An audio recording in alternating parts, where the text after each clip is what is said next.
sports.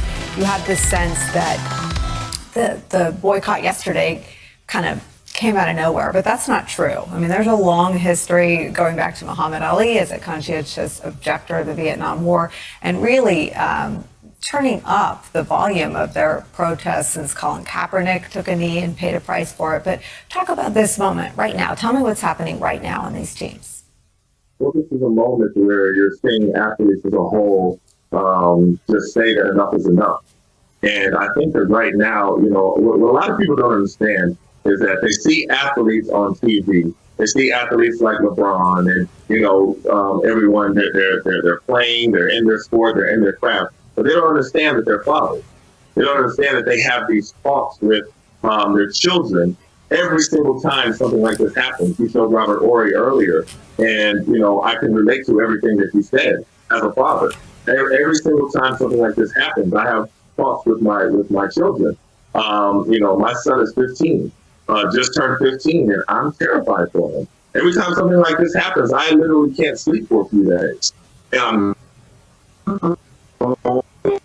the past to do when he's stopped by the police and what he can't do, and he's going to be driving in a year, and that frightens me in itself. So those are the conversations, the things that go through athletes' minds, that for some reason mainstream America thinks that we're in this protective bubble where these things don't really bother us or affect us, but that just isn't true.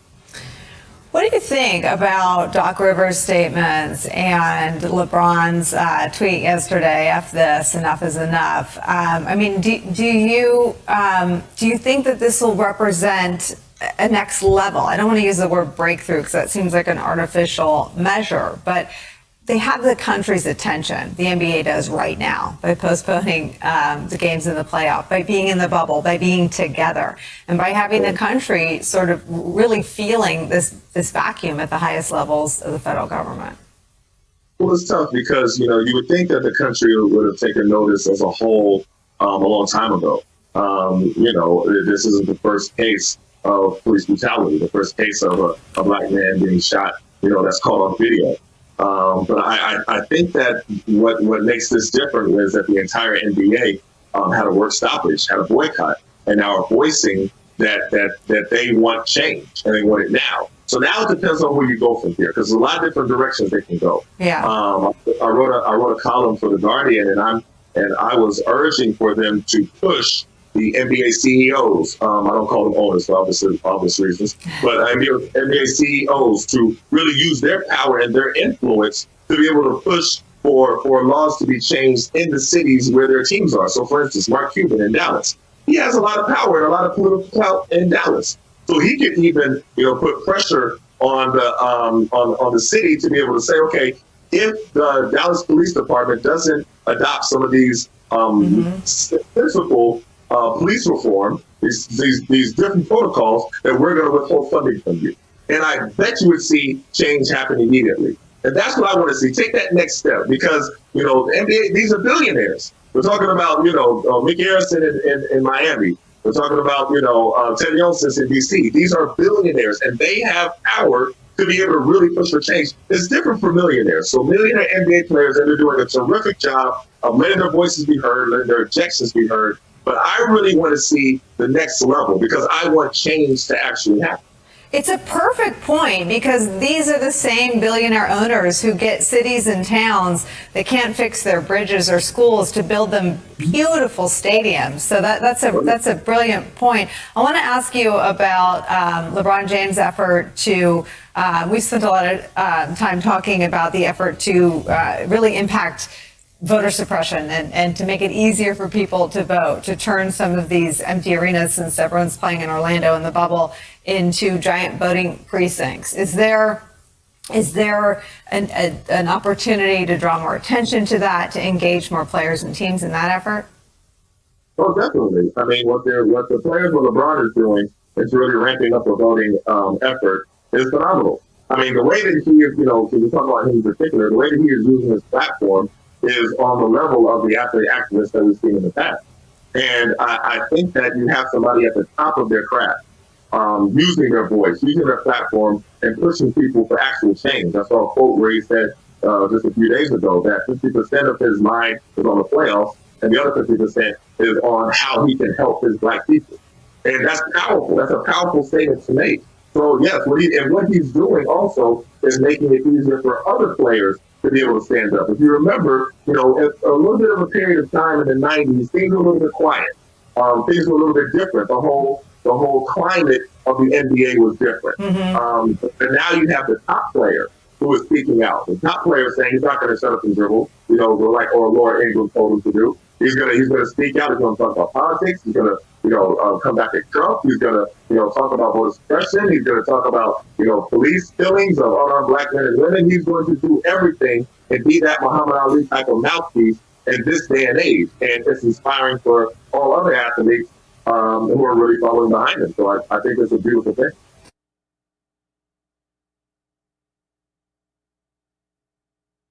Next, talking about some of the very things you're involved. I'm going to bring in now retired NBA player Etan Thomas, the author of We Matter, Athletes and Activism. I want to bring in now retired NBA player Etan Thomas, the author of We Matter, Athletes and Activism. Etan, thank you for being here. Put into words for me how big of a moment this is to you as a former NBA player, to your friends still playing.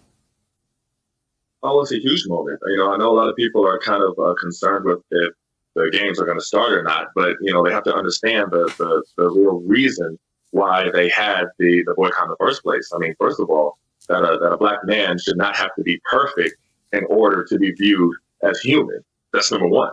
I mean, and if you can justify Jacob Blake being shot 7 times in the back after trying to break up a fight with 2 women because of the fact that he had a knife in his car, and we're talking about a knife that they didn't even know about. And, but at the same time, out of the same mouth, you champion and support a white Kyle Rittenhouse murdering 2 people and afterwards walking around with an AR-15 literally on his shoulder right past police, and you're okay with that. I mean, what happened to me or LeBron James or Kawhi Leonard or Giannis or James Harden or Westbrook if we walked anywhere in America with an AR-15 on our shoulders? Open carry state of the night. Let's just say that it wouldn't end well for any of us. And nobody, not the NRA, Tucker Carlson, Sean Hannity, none of them would champion us because of our Second Amendment's right. You heard the president there in Miguel's piece, his FEMA briefing yesterday, talk about how he thinks it's not beneficial for pro sports leagues to become, as he put it, sort of political activism centers. What do you make of that? I mean, it's interesting to, the same people who have the audacity to take the moral high ground to actually claim to be Christians, who attack Joe Biden for not being Catholic enough, whatever that means, the same people who, support Donald Trump, who, if we go into his priors, I mean, there's a pretty long, extensive list. I mean, he's been accused of, some kind of sexual crime against women more than, 20 times, including a 13-year-old girl. I mean, he's paying off mistresses. He's dealing with prostitutes. He literally represents every single one of the 7 deadly sins: pride, wrath, sloth, lust, all of them. So you're not in a moral position to take any kind of moral high ground on anything, but still you do. And that's the definition of a hypocrite. And it's not just Jerry Falwell Jr. It's the entire Republican, conservative, evangelical party.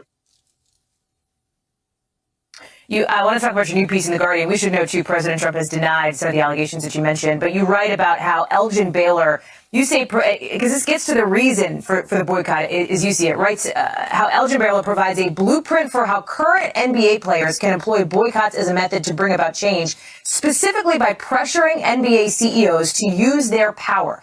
Explain that a little bit and how you see that do you see that as what players are doing now?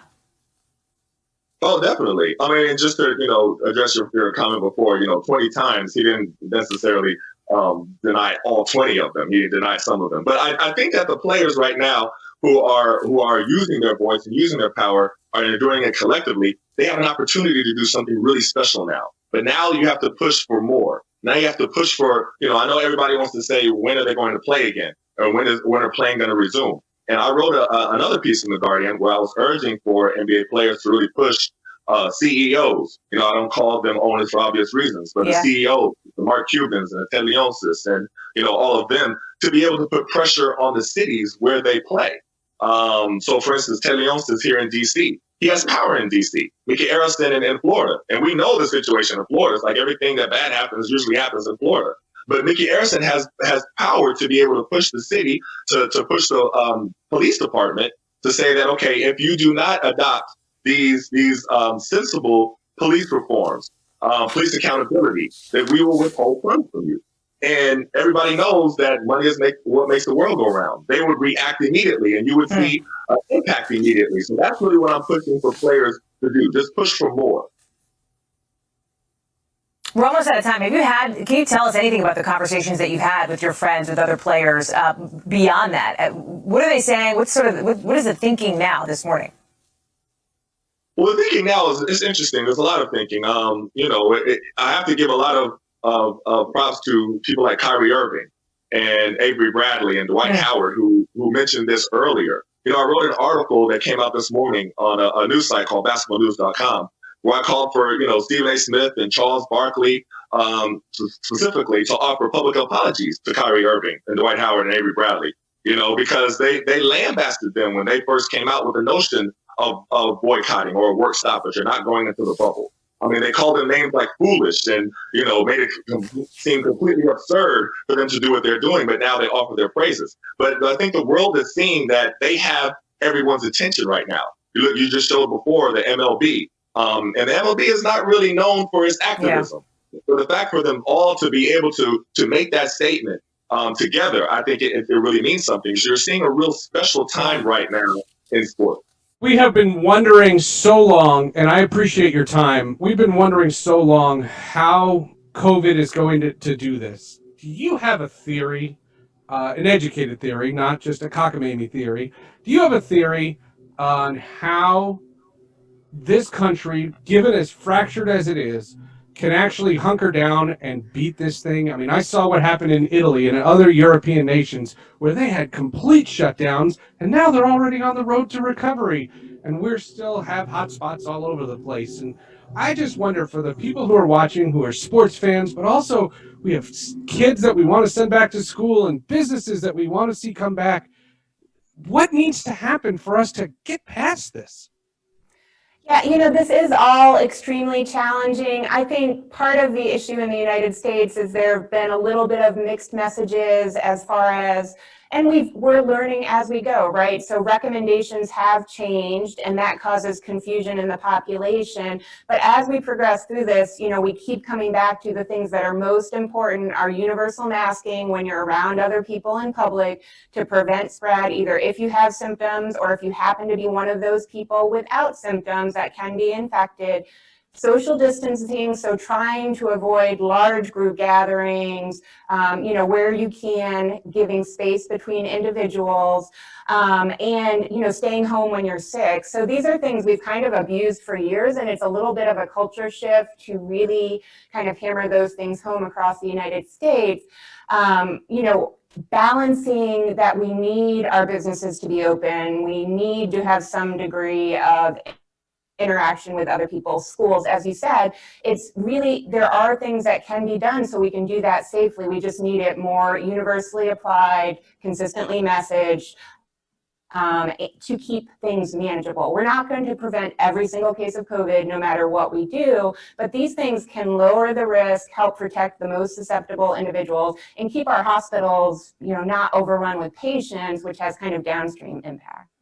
You were great on the Sports Illustrated interview, so I'm going to tell the folks, what we went over. But to capsulize, there are two places that I'm most alarmed, and they are both school related. One is a college campus, because I went to college, you went to college, and when I went to Syracuse University, the dorms were co-ed by room. There was no social distancing, and I don't know how that's even humanly possible to have on a college campus.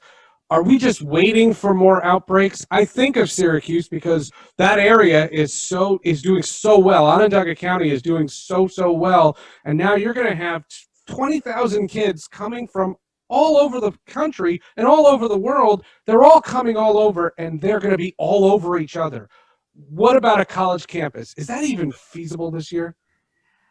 I mean, I do think college campuses are going to be particularly challenging, one, because of the group living, like you said, two, young, healthy, focused on maybe other things than preventing spread of COVID, and social interaction is so. Whatever could you mean? Oh, yeah, right. No comment. But, I think it is going to be challenging. I suspect that we will see clusters and outbreaks on college campuses, doing what we can if colleges choose to have in-person classes, mixing up virtual and in-person, having an action plan for when they do have COVID in a dorm to address that rapidly. All those things are going to be super, super important. But like you say, I think to some extent in-person college kids are essentially adults as far as risk of infection, and the mindset is a little bit different. So I very much suspect that it'll be challenging to progress through the year in person for colleges. Okay, so now younger kids, everybody's dealing with it, and I feel so bad for people. I'm lucky I get to work from home, and if our kids are home, we can deal with it. I do have my universal request for anybody watching this. If you know second grade math, come to my house, please. I'm all for it. But there's the hybrid plans where sometimes you're in school and sometimes you're not. I can't imagine letting young kids put on masks and asking them to keep them on all day. And then there's the middle school, and I have a seventh grade. Wow, I'm a seventh grader. I have a seventh grader, and I worry about all of her friends and everything that's going on. And even if she's being the perfect angel, which I'm not going to expect her to be, she's going to be surrounded by kids, and I don't know how that's happening. If I had to make the decision today, my kids are staying home. What would you suggest, and how important is it for schools to get back, given the fact that there's so much uncertainty and every area is so different? Yeah, it's really hard to give one size fits all recommendation as far as schools. I think from the infection standpoint, I do have concerns about spread of infection to teachers or to more susceptible individuals amongst classrooms and whatnot. Having said that, the infectious side of things isn't the only side of things that we have to take into account. Some people can manage homeschooling or manage private tutors or manage that kind of stuff. But some kids really don't have those resources, don't even have access to things to be able to do virtual schooling. And those individuals, access to food, access to education, access to a safe environment. It really is a balancing act depending on the individual situation and doing what we can in those settings to mitigate risk. So what can we do to protect teachers? What can we do to space out students? Where, especially the older kids, wearing masks and whatnot should be possible, kind of reinforcing that. I think it all comes down to kind of an individual risk analysis and what's best for that individual situation. It's an easy answer from the infection side, a way harder decision on the individual parent, individual child side that has to take into account, all those different things that very much have long after effects on kids.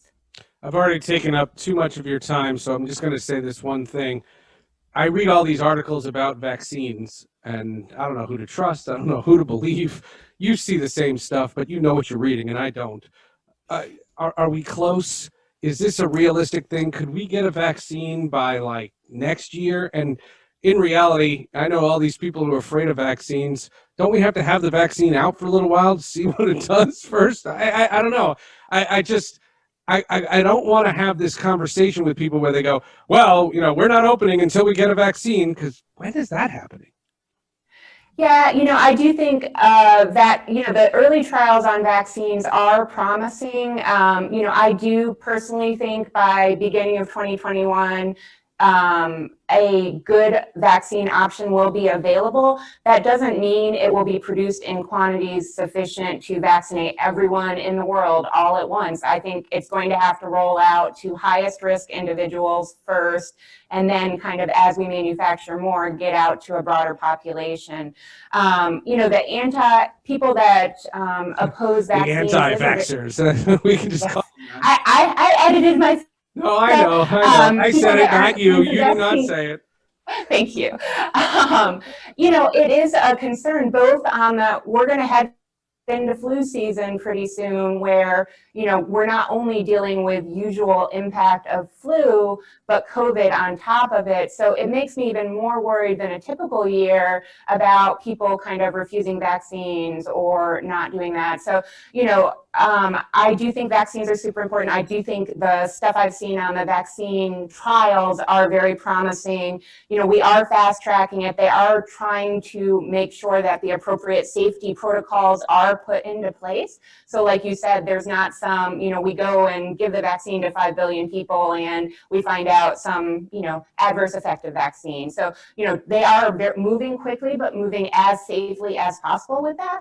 And I think the messaging around vaccines, now is the time to try to encourage people to get their flu vaccine and then, start educating that the COVID vaccine likely is going to be important piece of, ultimately returning to normalcy, but that isn't going to come immediately. It's still a little ways off.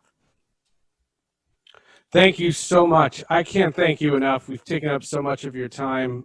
You guys are doing a yeoman's work. We salute you, seriously. You've done an amazing job. And thank you so much for sharing some insight, both for Sports Illustrated and here on this show. Thank you so much. Welcome back. The NBA was back in action last night with a slate of playoff games, including the Milwaukee Bucks versus the Orlando Magic.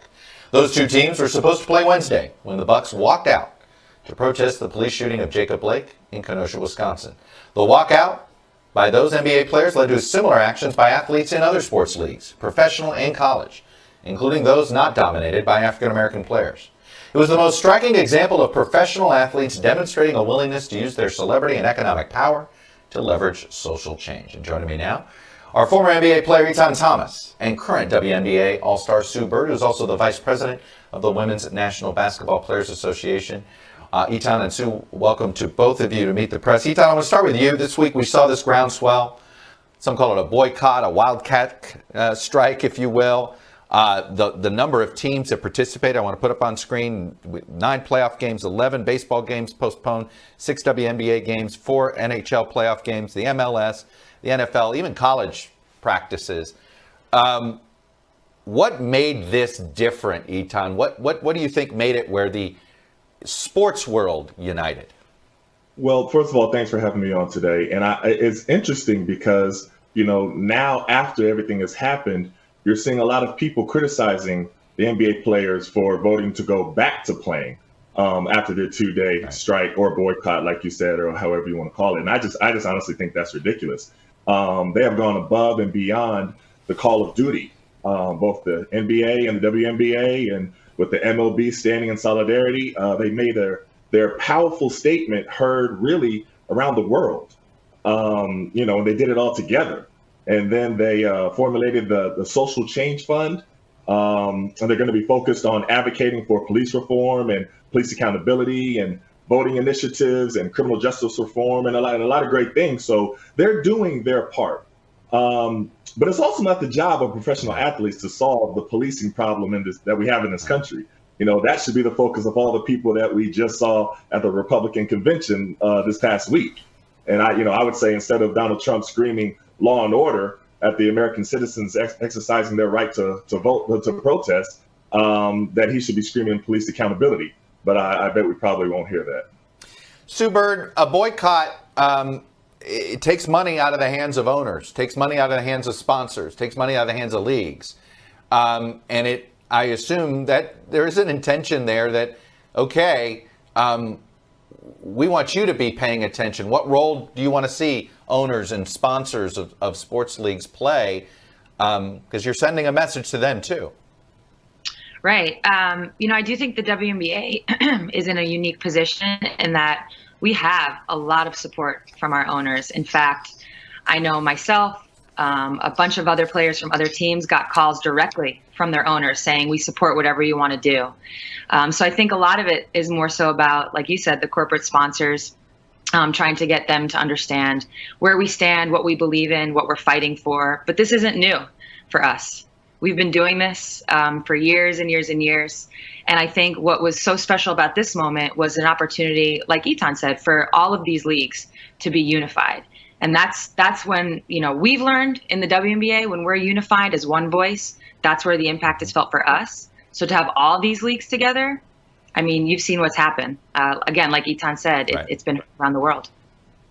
Etan, you probably discovered this as an active player. Speaking out in the NBA as individual players was a bit more common. You didn't see it a lot in the NHL and in Major League Baseball.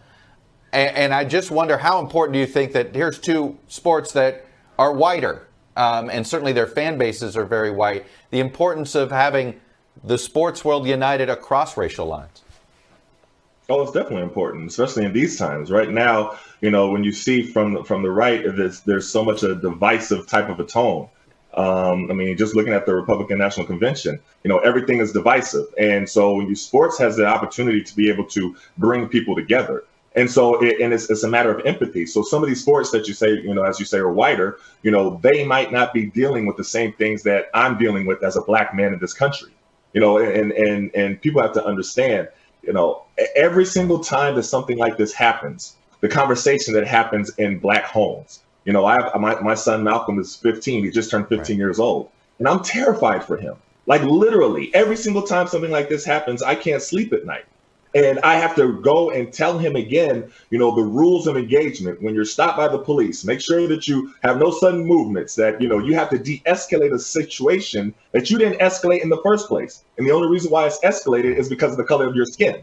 So you can't do what you see your white friends doing, because they can cuss out the police, they can go off, they can do whatever they want to do, they cannot comply, everything like that, and they will get to live.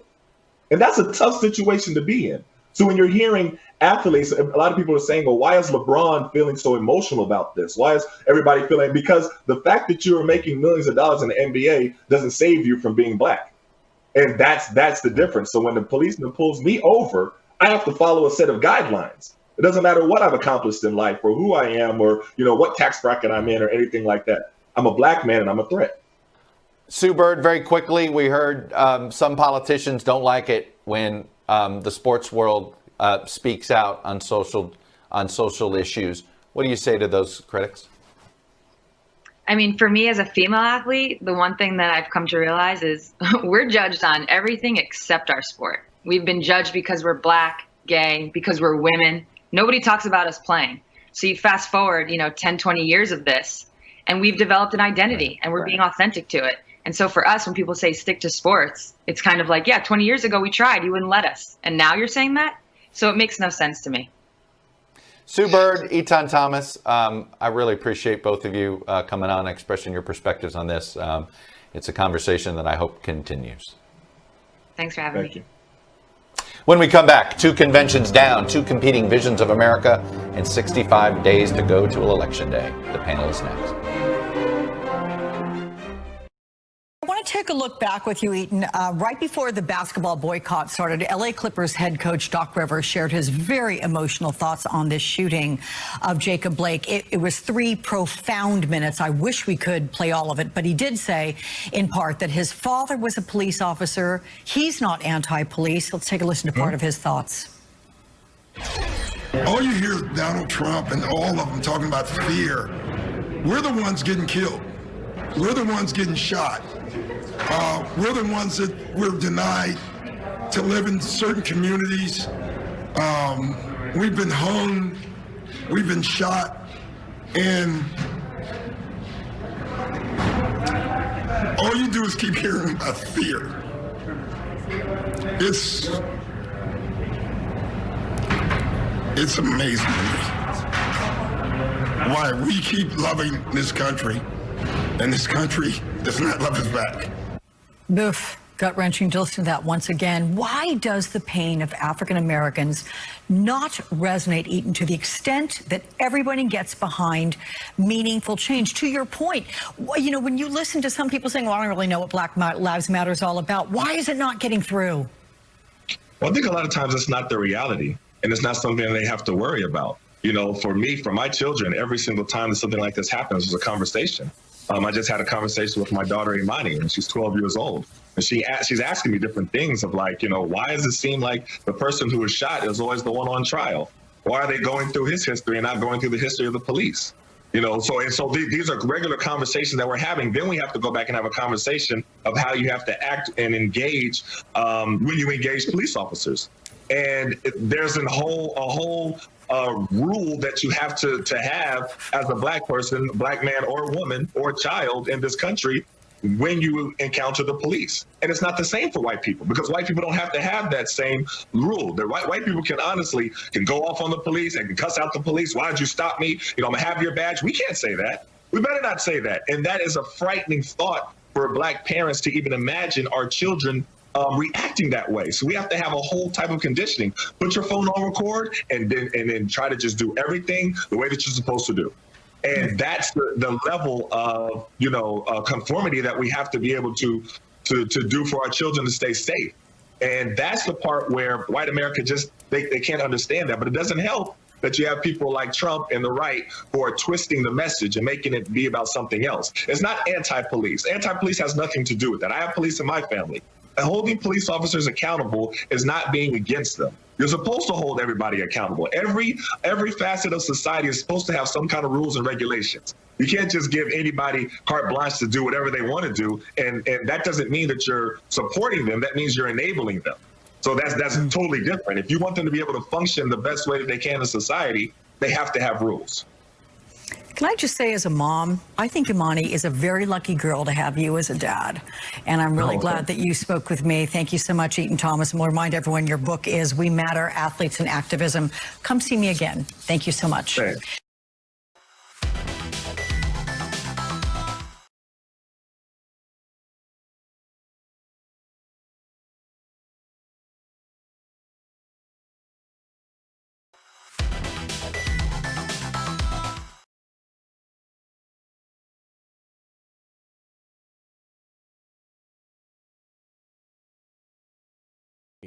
Now you can hear me. Hello, everybody. Sorry, I was just giggling about Etan. I mean, come on. I can't say his name right. I mean, come on. It's not that hard. There's names. I mean, it's not that hard. Hi, everyone. Welcome to Center of Attention. Today, Etan Thomas is going to be here. We promised. There's a lot going on. And now I can promise you a couple of things. Etan's going to join us in about 20 minutes. I'm going to hang with you until then. I'll answer some questions, and I got a couple of updates of my own. But with the passing of John Thompson, a lot of media outlets reached out to him. He had to write something, and his schedule got all wonky. We planned a 2-hour show for today. I got the news about John Thompson, I would say about 4:30 this morning. And it was one Twitter account, and I'll give a shout out, 980 The Team in Washington, D.C. They had the story, and no one else corroborated it. And I think it was because everybody was sleeping. It was really strange. It was like 4 a.m, and I was like, is this true? And I hesitated to put it in some of my sports reports this morning, and I wasn't sure. John Thompson is an icon, and Etan knew him very personally because when Etan got to the Wizards, he met and worked with John Thompson. Remember, John Thompson's been retired for a long time. He's been in broadcasting for a long time. So they weren't competitors. I don't think Etan knew John Thompson, and he'll be able to clarify this, but I don't think they knew each other when John Thompson was coaching, because I think by the time Etan got to Syracuse, John Thompson had left Syracuse. Had left Georgetown. I knew John Thompson because he was the coach of Georgetown when I was there, from 92 to 96. And I interviewed him. I was a kid. I interviewed him. It was very, very cool that I interviewed him, but that was it. I didn't have a personal relationship with him. I remember they were recording something with Westwood One when I was there for the Olympics, and we shook hands, and that was it. There wasn't much else to that. But nonetheless, an icon. He's the first African-American head coach to win the national championship. He took Georgetown, which was not even a program, to make it a real powerhouse. And the names, Patrick Ewing, Alonzo Mourning, Allen Iverson, Dikembe Mutombo. I mean, it goes on and on.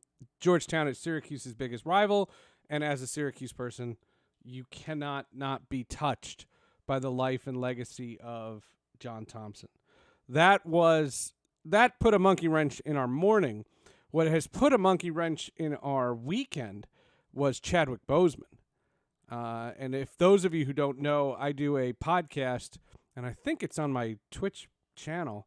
I do a podcast called The Hall of Justice, and I cover on it, superhero genre, sci-fi genre, stuff like that. And Chadwick Boseman, he was Black Panther, and he's 43 years old. Shocking that he was even sick, and crazy that he was sick and didn't tell anybody. And I do have a question, and we have a big plan for the show about this, because Victor Dandridge, who is a co-host on the Hall of Justice podcast, is going to join this show. And originally the plan was for me, Etan, and Victor to discuss the life and legacy of Chadwick Boseman. That was our plan. And unfortunately, or fortunately, it's in the Twitch. Thanks, Andrew. Etan can't stay.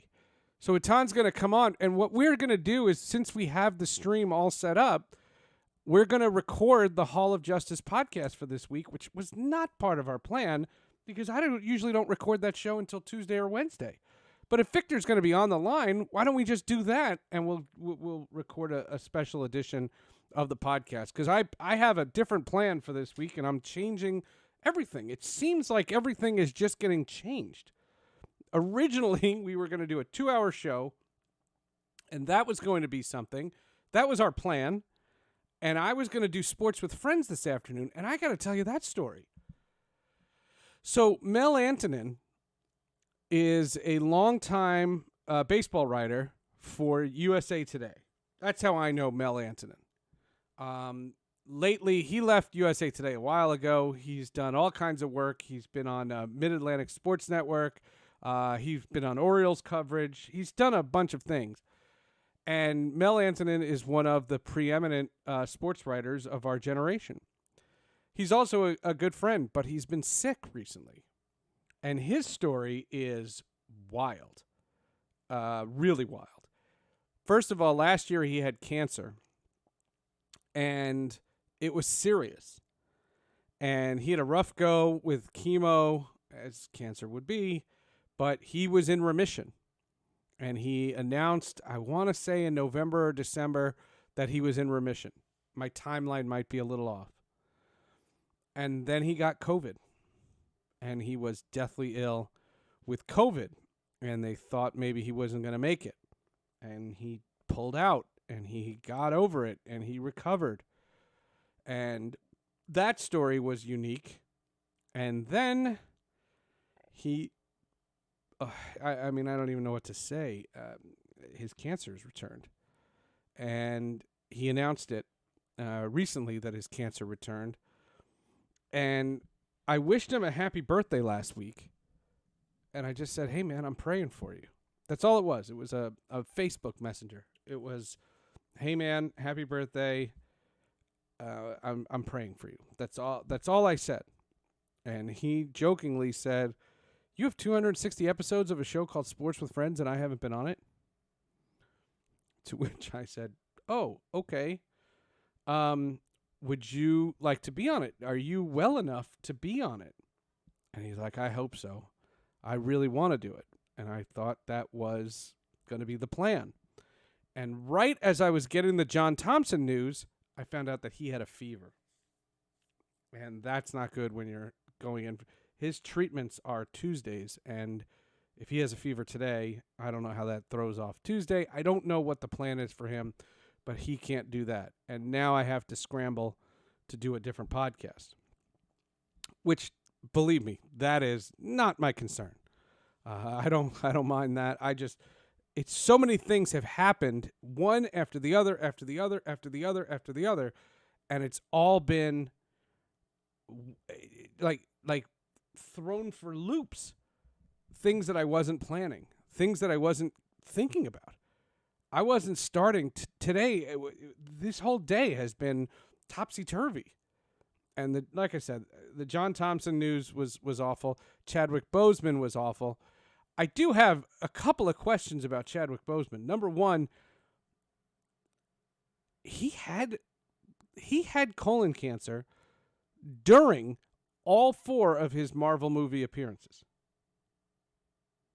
He also played Jackie Robinson. He also played Thurgood Marshall. And he was in the movie The Express. He didn't play Ernie Davis, but he played Floyd Little. He's played icons. Icons. And it's so wild. And I've never met him, and I always wanted to. And I was a massive fan of him, the actor. And I was taken aback. I really was taken aback. And I tweeted this on Wednesday. No, not Wednesday. All my days are messed up. I tweeted this on Saturday because Saturday night, I thought it was important. I needed to see it again. I saw Black Panther again. And it was funny because then I wanted to do a deep dive because he makes his debut in what I would argue is the best of the Marvel movies, which is Civil War. And Civil War is amazing. And Black Panther makes his debut. And then if you look at Infinity War, Avengers Infinity War and Endgame, sorry, I forgot the name. He had colon cancer the whole time? And I couldn't understand that. And Andrew writes, colon cancer and his physique. Like, I don't know. And when Black Panther made $1 billion, there was all this talk that Marvel was going to announce a sequel. And they hesitated for a long time. And eventually they announced it. And my question I guess I'm going to ask Victor this at 2:30 is, did Marvel know, and is that the reason why there was a delay? Because I thought the delay was the director. Ryan Coogler, and this is how my brain was thinking this, is Ryan Coogler directed Creed and couldn't come to terms to do Creed 2. And I thought he couldn't come to terms to do Black Panther 2. That's what I had just understood. I didn't know. I don't have inside info on that. That's just what I had presumed. And I never, I don't report things that are just speculation. I speculated that. And I just wondered what Black Panther 2 was going to be. One rumor I did hear was Black Panther 2 was going to be the introduction of the X-Men because T'Challa was going to have an romantic interlude with Aurora Monroe, who is Storm. And that I had heard. But I don't know now. And I'm going to say I don't think there should be a Black Panther 2. I don't want to make it. I don't want to see it. I don't want to know that. I don't want to have Black Panther. I mean, you guys tell me if you disagree, but I don't think Black Panther 2 makes sense without Chadwick Boseman because you don't recast him. And I don't want to see someone else. And I know a lot of people online have said, get Michael B. Jordan. And I was like, no. As amazing as he is in Killmonger, he's so good in that movie. But no. And I don't want Shuri or Okoye. I don't want either one of them to be Black Panther. No, they're not the king. And the sister, Shuri, is, I guess, next in line for the throne of Wakanda. And I understand that, but I just think her character is so suited for what it was. I don't see her. It's not to say there can't be a girl Black Panther. It's not that. It's just you built her into a role. I don't think she's the Black Panther. So I don't know what they do. And look, that's frivolous stuff. I mean, the guy passed away, but when you do a podcast called The Hall of Justice, that's interesting. And one thing Victor and I are going to do, we're going to do this live recording of the Hall of Justice, assuming all our audio is good and our mics are on and all that other stuff. Then why can't we just do that? And we'll get two birds, one stone. So I will have started the day trying to record Sports with Friends and doing a show with Etan Thomas, and I will not have done neither. And I will have center of attention with Victor Dandridge, of all people, and a little bit of Etan, and all over the place. And it's crazy. The workflow is unique. That's the best way to say it. And I hope that everybody completely sees and understands just exactly how much life can throw you changes. I mean, random, weird, really random changes. And that's an awkward feeling.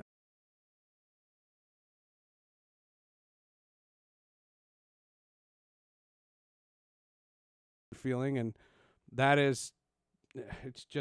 that's crazy too. Cliff Robinson died. I thought that was wild.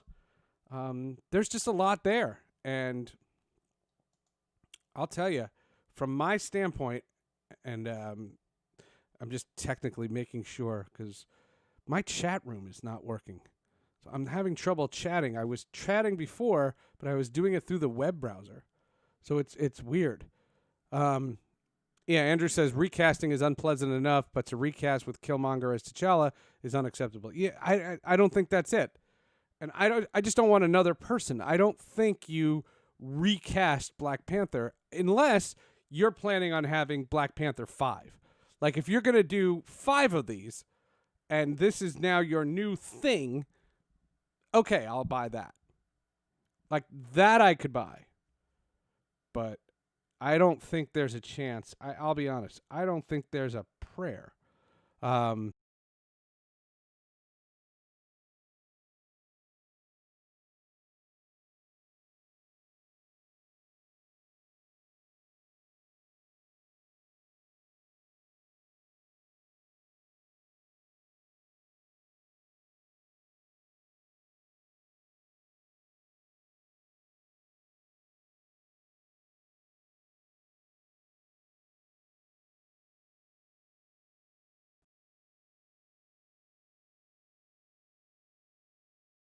Why would we be disconnected? Everything's working. I'm so confused. I don't understand anything. We were off for 15 seconds? We were off for 15 seconds for real? Wow. What's up, Bump City? I don't know. I hope we're not going away ever again, but maybe that had to do with something because of the chat. I don't know. Hello? Yeah, it still won't let me chat. That's weird. And the only way I think to fix the chat would be to like start it and restart it, but then I would knock off. But if we were knocked off, maybe I should have. I don't know, but it's saying everything's working fine. I'm so confused today. Everything is messed up.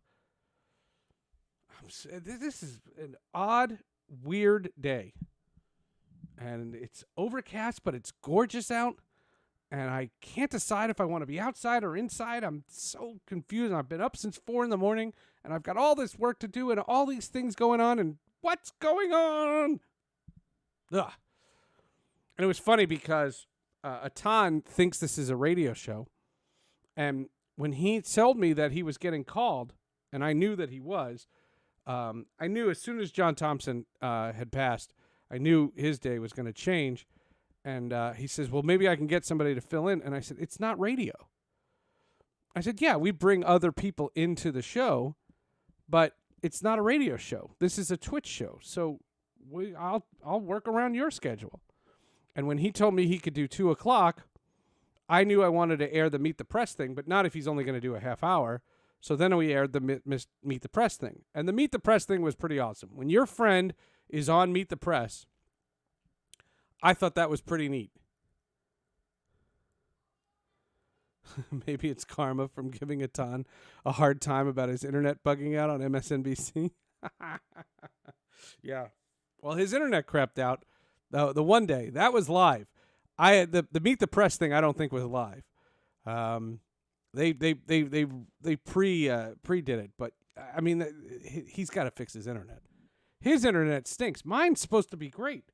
I don't know what's going on, and I think it's because of all my kids. All my kids are literally on FaceTime, I think, at the same time.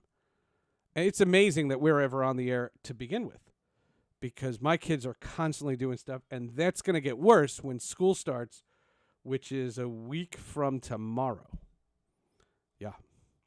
A week from tomorrow, school is happening. And I don't know. It's all virtual. And what I'm hoping is that it's live with a teacher. And I haven't spoken to you folks since, because we didn't do the show. Did we do a show Friday? Yeah, we did. We did a show Friday. I taught my class, and it was half and half, and I don't like half and half. I like all or nothing. If you could put all the students in the classroom healthy, that's obviously the best way to do it. Any school that's doing virtual right now, it's because they don't have the ability to do it properly. And it's not because of politics. If your school can do it safely, send your kids to school. But what I have seen pictures of, it's not safe, so I'm not sure that's a good idea. If you're doing it just because this is what you're doing, you're putting your teachers at great risk, and I think that's ridiculous. But in our situation, they're not ready. They can't do it. And they're in a position now in our town in New Jersey where I don't think they could handle it, and I think they lost too many teachers. And what they have to do when they're short teachers was combine classes, and you can't do that and keep kids safe or separated. You couldn't do it.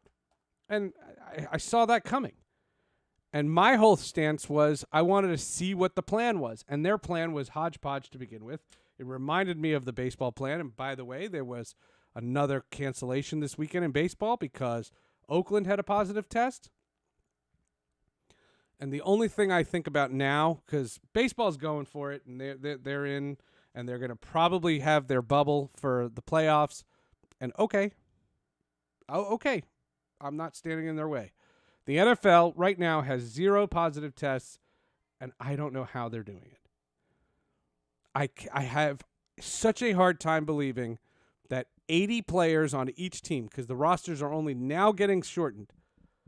So 80 players on each team are all following this to the letter 100%. And if that's the case, if that's indeed the case, then play all 16 games. I'm all in. And I have to tell you this story about Adam Gase, because I pick on Adam Gase because I see him every day on Zoom. And I will tell you what I thought was disappointing about Adam Gase. In the circumstance for they had a scrimmage at MetLife Stadium. And MetLife Stadium is one of the stadiums that has to be empty. So they tried to simulate crowd sound, and they played really loud music to try to see, call the huddles and stuff. And the Jets are going to be one of the teams that's in a disadvantage if they go to play stadiums that have fans.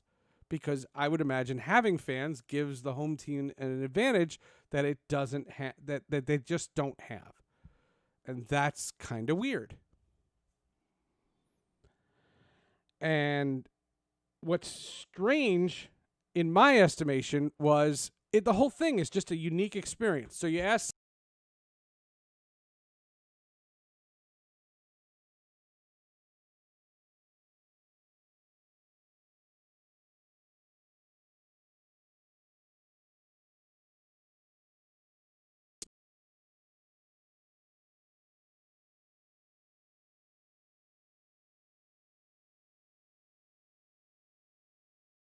experience. So you ask Sam Darnold, how weird is this? And he said, oh my God, it's weird.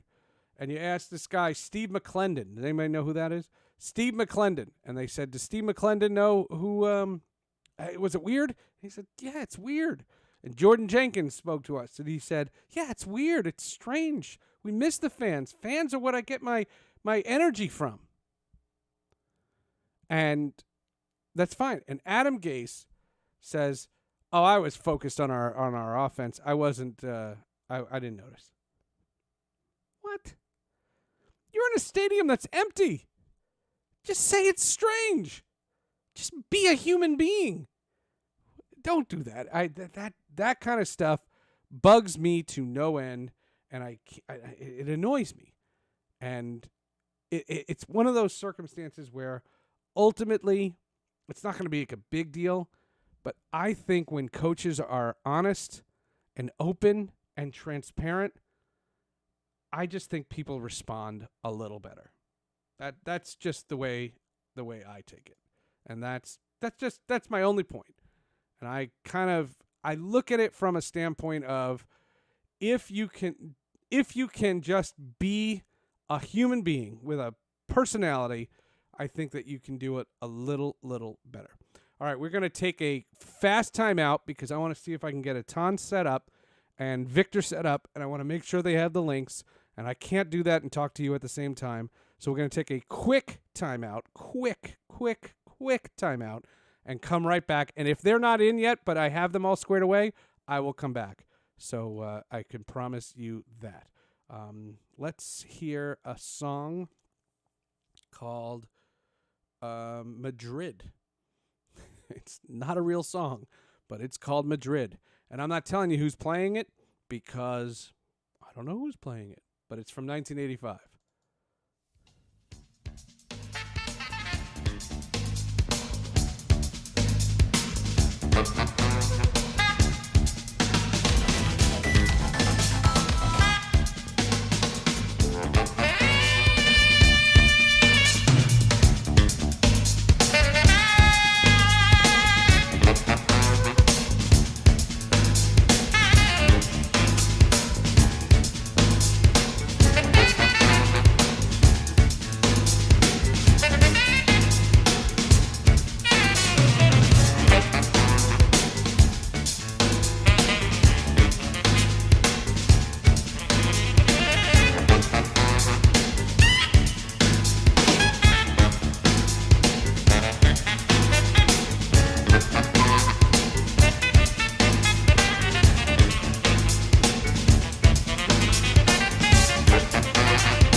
lost you for a minute. There you go. Oh, and we're back, and we have him, and he's here, and this crazy, crazy busy dude who's been on 8,000 shows and has been called 7,000 different names. Yeah, Etan I know, Thomas. Right? Etan Thomas. What's up, Etan? the one lady, she literally said my name 3 different times in the same segment. It was brutal. I was like, come on. And I don't blame her for not knowing, because I didn't know when I first met you. I thought you were Etan. Right. I understood. But Right. you got somebody in your ear. Right. And also, you're MSNBC. MSNBC. He's been on all week. He was on Meet the Press this morning, and you got somebody here. Yeah. Just say it. Come on. Yeah. Oh, my God. That was so bad. She gave you such a nice compliment and butchered your name, and it was brutal. Yeah, she did. How are you, That's man? all good. What are you going to do? I know that you're busy, and I know that you can't do a lot. John Thompson, and I got the note about 4:30 in the morning. I said earlier, 980 The Team was the only source, and nobody corroborated it for like 3 hours. It was really weird this morning. Wow. And I thought maybe it was a hoax. I thought maybe it was an internet thing, a Twitter thing. I didn't know. How did you find out? What did you know, and how sick was he? Well, I talked to Coach Orr. So, Coach Lewis Orr, that's my guy. So I asked him. And when I saw some of the news, and he confirmed it for me. So I wrote an article this morning about it. So it'll be coming out later on today on, basketballnews.com. And so I had an interesting relationship with Coach Thompson. Because I've told this story before that I always wanted to go to Georgetown when I was younger. I don't know if I told you this. Did you know that? No. Yeah, I always wanted to go to Georgetown when I was younger. And I liked Coach Thompson's style, reading about him, seeing Alonzo Mourning was like one of my favorite players. And I wanted to kind of, emulate him, and just the whole style, the aggressive style and everything. I loved it, but I mean, that was a lot of the Big East. So I always knew I was going to go play for the Big East, someplace in the Big East. You're going to play in the Big East somewhere. Yeah, somewhere. But I remember John Thompson at the time, my senior year, they had like 5 or 6 big men. They had like Jahadi White, Yaya Dia, Boomshe, Boubacar Al, Jamel Watkins. All of those were committed to Georgetown. Hold on. MSNBC, you see how he did that? That's 5 hard names. He got them all perfect. Just saying. Continue. Yeah, so he didn't have any room for me really at Georgetown. They didn't need any more big men, and I was, I ended up at Syracuse. Crushed. You were disappointed. I was crushed. Yeah, I was crushed. And I remember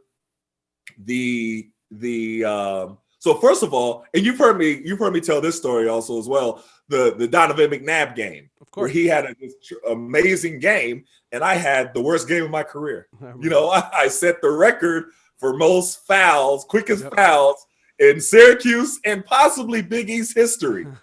It was like 6 minutes. But then the next year was my sophomore year, and I had like a breakout year. And I had a huge game against Georgetown the first time we played them. And I walked over to Coach Thompson right after the buzzer sounded, and I shook his hand, and I looked him in the eyes and said, "You could have had me." I effing love you. That's all. You did that? I did that. And he smiled and said, "Yeah, I know." And that was the start of our friendship. Right. So after that, and then when I came here with the Wizards, he had his radio show here. He would come to my events, everything like that. And we just developed this camaraderie. But yeah, a lot of people don't know that story. But that's crazy. I didn't know that. That's really good. I could tell he did something for Westwood One when I was working the Olympics. So he was in there. He shook my hand. That was it. He let us interview him when we were kids. He was coaching there. And I wasn't sure the timeline of when Thompson left Georgetown to your playing days, but now you told that story, which I didn't know. And it just a real class act, and brought so much dignity to basketball, to the sport. Right. First African-American coach to win a national championship. I didn't know that. And from a Syracuse perspective, there's just that is the rivalry, and that's And Jim Boeheim and John Thompson are the architects of that rivalry. And Jim Calhoun has had tons of success, and Luke Carnesecca and Raleigh Massimino, and they all had great success. But John Thompson and Jim Boeheim are the Mount Rushmore for you idiots that don't know how else to explain it. They're the top of the Big East legacy, and watch that Requiem for the Big East, and watch when John Thompson says Manley Fieldhouse is now closed. And those were the good old days. Those were the good. You fall in love with sports just watching that. Fall in love with the Big East. Yeah. Watching that. And that's what we're going to go down that road, but that's why it sucks every time we talk about the ACC now. I hate I'm like, I miss it. I miss it a lot, and that's immediately. And one of the things you and I talk about a lot is we just want people to feel like they know us, right? And I felt like, and like I said, I had 2 meetings with John Thompson. You knew him obviously much differently. But I felt like I knew him. I felt like you felt like you knew him, and he was just a good guy, and it was a national story. It was breaking news. It was breaking news, not just breaking sports news this morning. Right. And like I said, it was 3 hours before anybody else confirmed it, and that was strange, and the whole thing. And there has been death and despair all over pop culture this weekend. It's been wild. And before we get to Chadwick Boseman, what about Cliff Robinson? Say something. Tell me something about him. That was wild. Uncle Cliff was what they called him because he really, especially for younger players, he would just give you good advice. Like he would just, put you under his wing and kind of just, hey, let me just tell you this. Like that was how he was, and that's why we called him Uncle Cliff. And he was really someone who, when he was giving of himself and always had this big smile on his face. You know what I mean? Like, how sometimes people, you don't feel that they're genuine, even if they're telling you something that's some great advice, or even if they're criticizing you, or even if they're, but with him, you felt like he was really genuinely telling you this because he actually really wanted the best for you. And he didn't even really know you like that. You know what I mean? Except for you're just another basketball player. And it was like a fraternity. And that's why, so it's hearing that, I was like, oh man, it's been a tough few days. Was he sick? What was his story? I don't know. See, a lot of times people, they're quiet with what's going on with them, and you don't know. Yeah, no kidding, Black Panther. Right, with Black Panther. I mean, even Lute Olson. So Lute Olson. But he was 95. Yeah, he was 95. But also, I remember when he came to my high school recruiting me, and he was the nicest guy. But you don't hear that people are battling this or that. Right. You just don't. So none of these people that we heard that they had been sick at any point in time. Cliff Robinson was unique. I didn't know that. He was sick, and it happened. And it wasn't that Chadwick Boseman overshadowed, because you don't rank deaths. Right. But Friday night, I just thought that everyone was like, huh? Yeah. Like it was no one knew he was sick. And we're going to, in 15 minutes, we're going to get Victor Dandridge on, and he's going to comment because he met Chadwick Boseman during the run of Black Panther. And all 4 of his Marvel appearances, he had colon cancer. Yeah. And they tell you don't have to get checked for colon cancer until you're 40, 45, 50 now. Yeah. He was 43, and he got colon cancer at 39. So that was pretty wild. I want to ask you about Meet the Press, but before that, there's one thing about Black Panther that I wanted to ask you, and we've talked about it a little bit, but on this show it's a different audience and such. I have said that for a white person to love Black Panther, the most a white person can love that movie is a 9.5. The most I can love that movie is a 9.5. But for an African-American person to get a chance to see the lead character be the same race, but not be African-American, to not have the weight of the history of the African-American person, that if you look at most, and I would say almost all, black lead characters in American cinema, they are African Americans. So their ancestors were slaves if they were in this country. You know, they have that. They have civil rights of the 60s and now the 2010s and all those things. But T'Challa did not have that. He was royalty. And that country, Wakanda, was more modern and a better run country than America.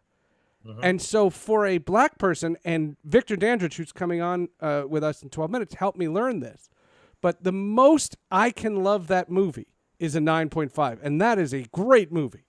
Okay, I watched it. I saw it again Saturday night. I had to. But for a black person to love that movie, that's a unique experience that is just totally different. And that's true. I didn't understand what you meant at first, but that definitely is true. And you know, trying to explain what it means to see, you know, Wakanda, to see, you know, all of the different characters in a Marvel setting, it's hard to really put into words the significance of it. I don't even know what I could even compare it to. You know what I'm saying? I was trying to, and none of his other roles. Look at the iconic role. He played Floyd Little. He played Thurgood Marshall. He played Jackie Robinson. He played James Brown. But they're all African American. Right. They all have the same plight. They all have the same weight over their histories. And T'Challa doesn't have that. T'Challa is royalty. And he's not only royalty, but because of the luck of a meteorite falling on their country, they have this future society, which is the coolest thing in the world. Yeah, and their king happens to be their greatest warrior. The greatest warrior, yeah. It was great. It was fantastic. The people are saying that his best acting is actually in Captain America Civil War when you meet Black Panther, because that's where his father dies. Oh, yeah. And you don't know him, and he doesn't have the history. You don't know him. And then Avengers Infinity War and Endgame, when they take the fight to Wakanda, because that's where the Avengers think they have the best shot against Thanos, and they go and when he says, "Get this man his shield," you get chills. Yeah. And then if you remember when they get snapped and he disappears because he turns into feathers, that's my knock on Infinity War. They all turn into feathers. First of all, it's 2 hours before they come back in Endgame. Right. And the first guy you see is T'Challa. And he's and the look that Chadwick Boseman gives Chris Evans his other movies. Yeah, he is. He is. That's 100% true. And, you know, it's going to be interesting where they take it from here, because they have to do it right. They can't. I don't want them to recast. No. Recast. Don't do that. Don't do that. Do not do that. Please don't do that. Nope. Don't recast. And I've been adamant about it. Oh, my God. Do not recast. No. You can't. I don't want to see a recast. I don't want. Look. And we'll get Victor has this info because that's why I have him. So I don't want to speak for him, but all right, that's cool. There was a delay in announcing Black Panther 2. Right. And I just wonder, what did Marvel know? Yeah. When they cast him in Civil War, they had plans for a solo film. Did they know he had colon cancer? They had to have. I don't see how right? Yeah, I don't see how, but I don't know. You know what I mean? I wouldn't imagine that they would be able to be unaware of that. I don't know. I don't know how it would be. Have you seen the movie The Five Bloods? I haven't seen it, but I heard he's brilliant in it. Fantastic. Oh, really? And it's a great movie. It's a movie where, you know, I was one of those movies, and why it was really special to me, because it was a movie that my grandfather would have loved. Oh, okay. Cool. He would have loved, because he fought in the Korean conflict, and so everything that they discussed in the movie, I was having flashbacks of my grandfather telling me about it. You know, from the PTSD to the, you know, what you're struggling with when you're, you know, from war, and everything that they dealt with in that movie. I was getting flashbacks the whole movie, and he had a brilliant performance again. Like it's he's brilliant. He's such a great actor.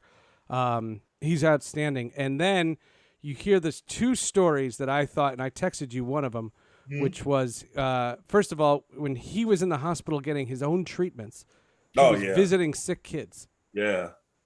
What? I mean, What? like What? you even say, but yeah. Trevor is writing Shamrock. What's Shamrock?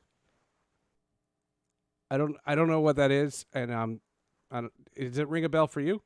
Mm-mm. Okay, explain. I don't think it's bad. I just don't know what it is. Right. And then the other story is, I guess social media went off on him because he seemed out of it and frail at a press gathering. And I guess social media crushed him for it. And I don't see that stuff because I don't give a crap about those things. I wouldn't say crushed. They just didn't. You know really... what I'm talking about, though? Yeah, I know what you're talking about. So after a while, he emerged and he had lost a lot of weight, and it was just kind of everybody was like, "Whoa, what's going on with Chadwick Boseman?" You know what I mean? Like, why has he lost so much weight? Why does he? When was that? When was that? It had to have. I'd have to look at. Is it during pandemic? Yeah, I think so. I think it was during pandemic. You'd have to look at the dates, but I remember when it happened, and everybody was just kind of wondering, like, what is going on with him? So everybody started speculating and saying different things. You know what I mean? And so that's the tough part of going through something like that, and you're a public figure.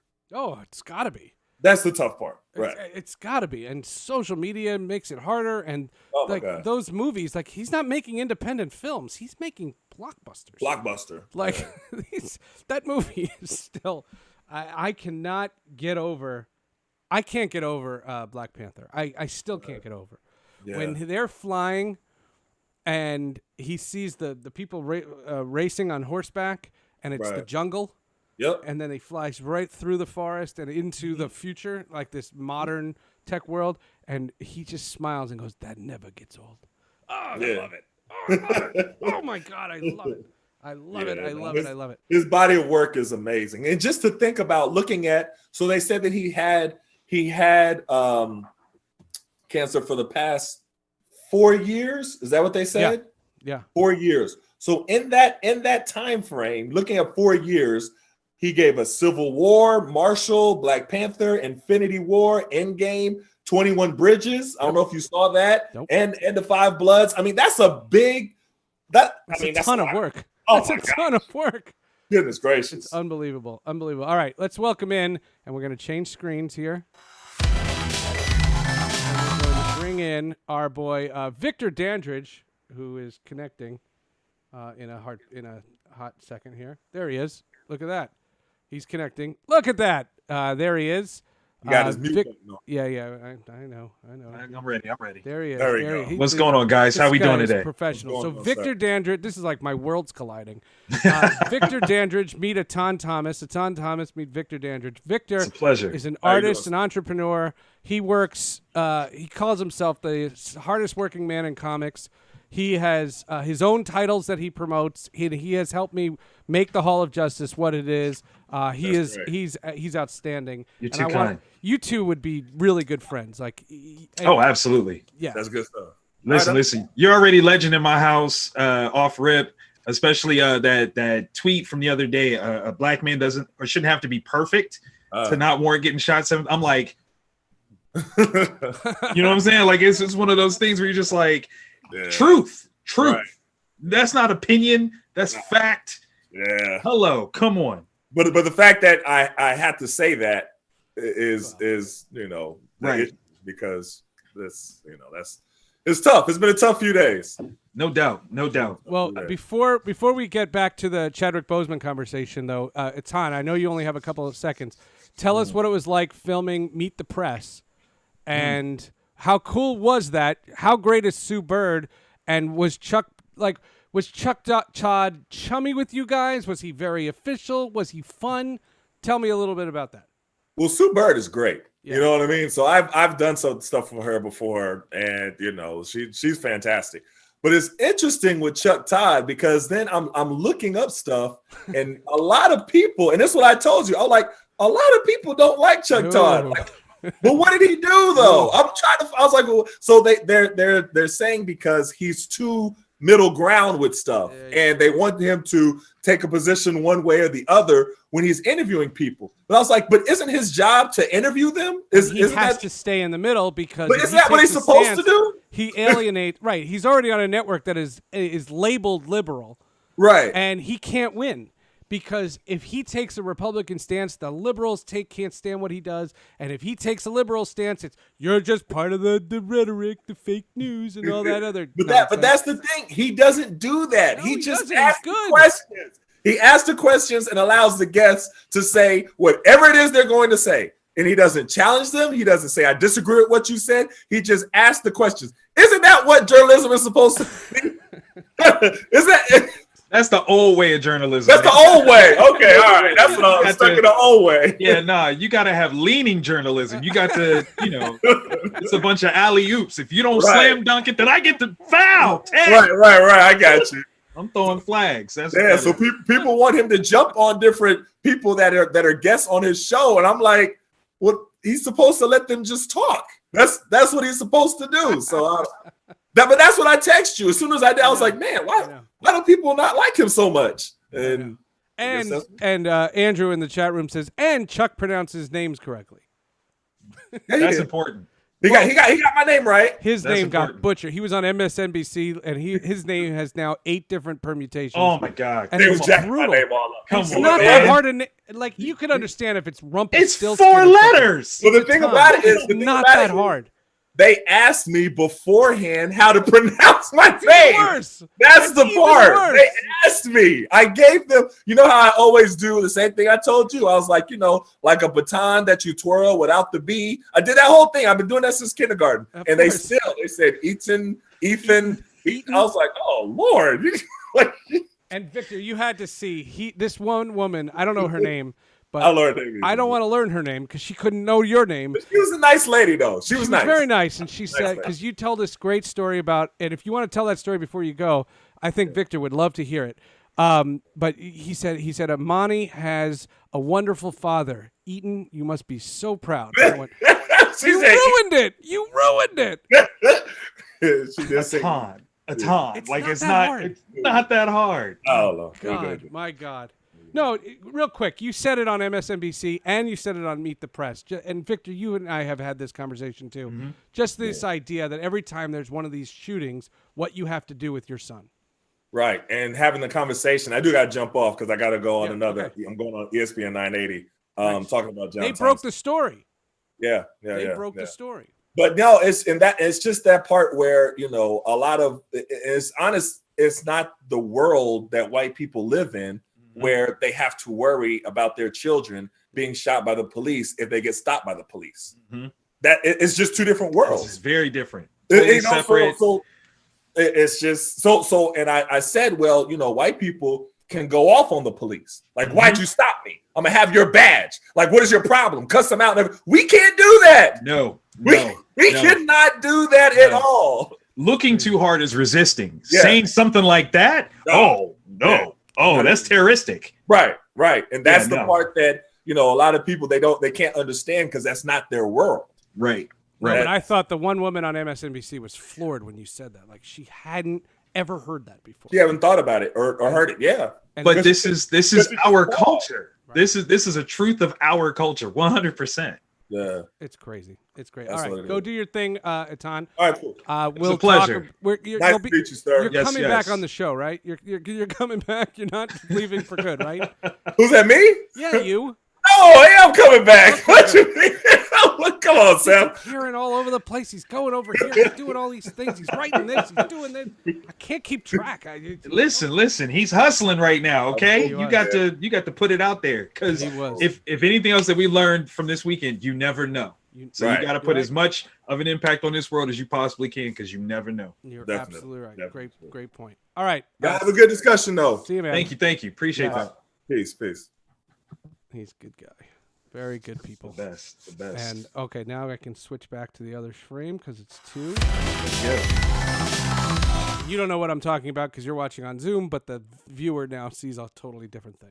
That's cool. So that's super cool. No, I appreciate you doing this, and we are here. And I texted you. Did I tell you that he died? Like, is how you found out? No. I saw it. I saw it. Yeah. Well, before we do it, this is what we're gonna do. Victor and I do this podcast called The Hall of Justice, and we were not going to do it. And I have to send an apology. There's a comedian named Eddie Pence who works with Ralph Garman, who has a special coming out on iTunes Wednesday. Ooh. And I plan on having him on Thursday to promote the special, and we are going to have him on next week. But here's the craziest part.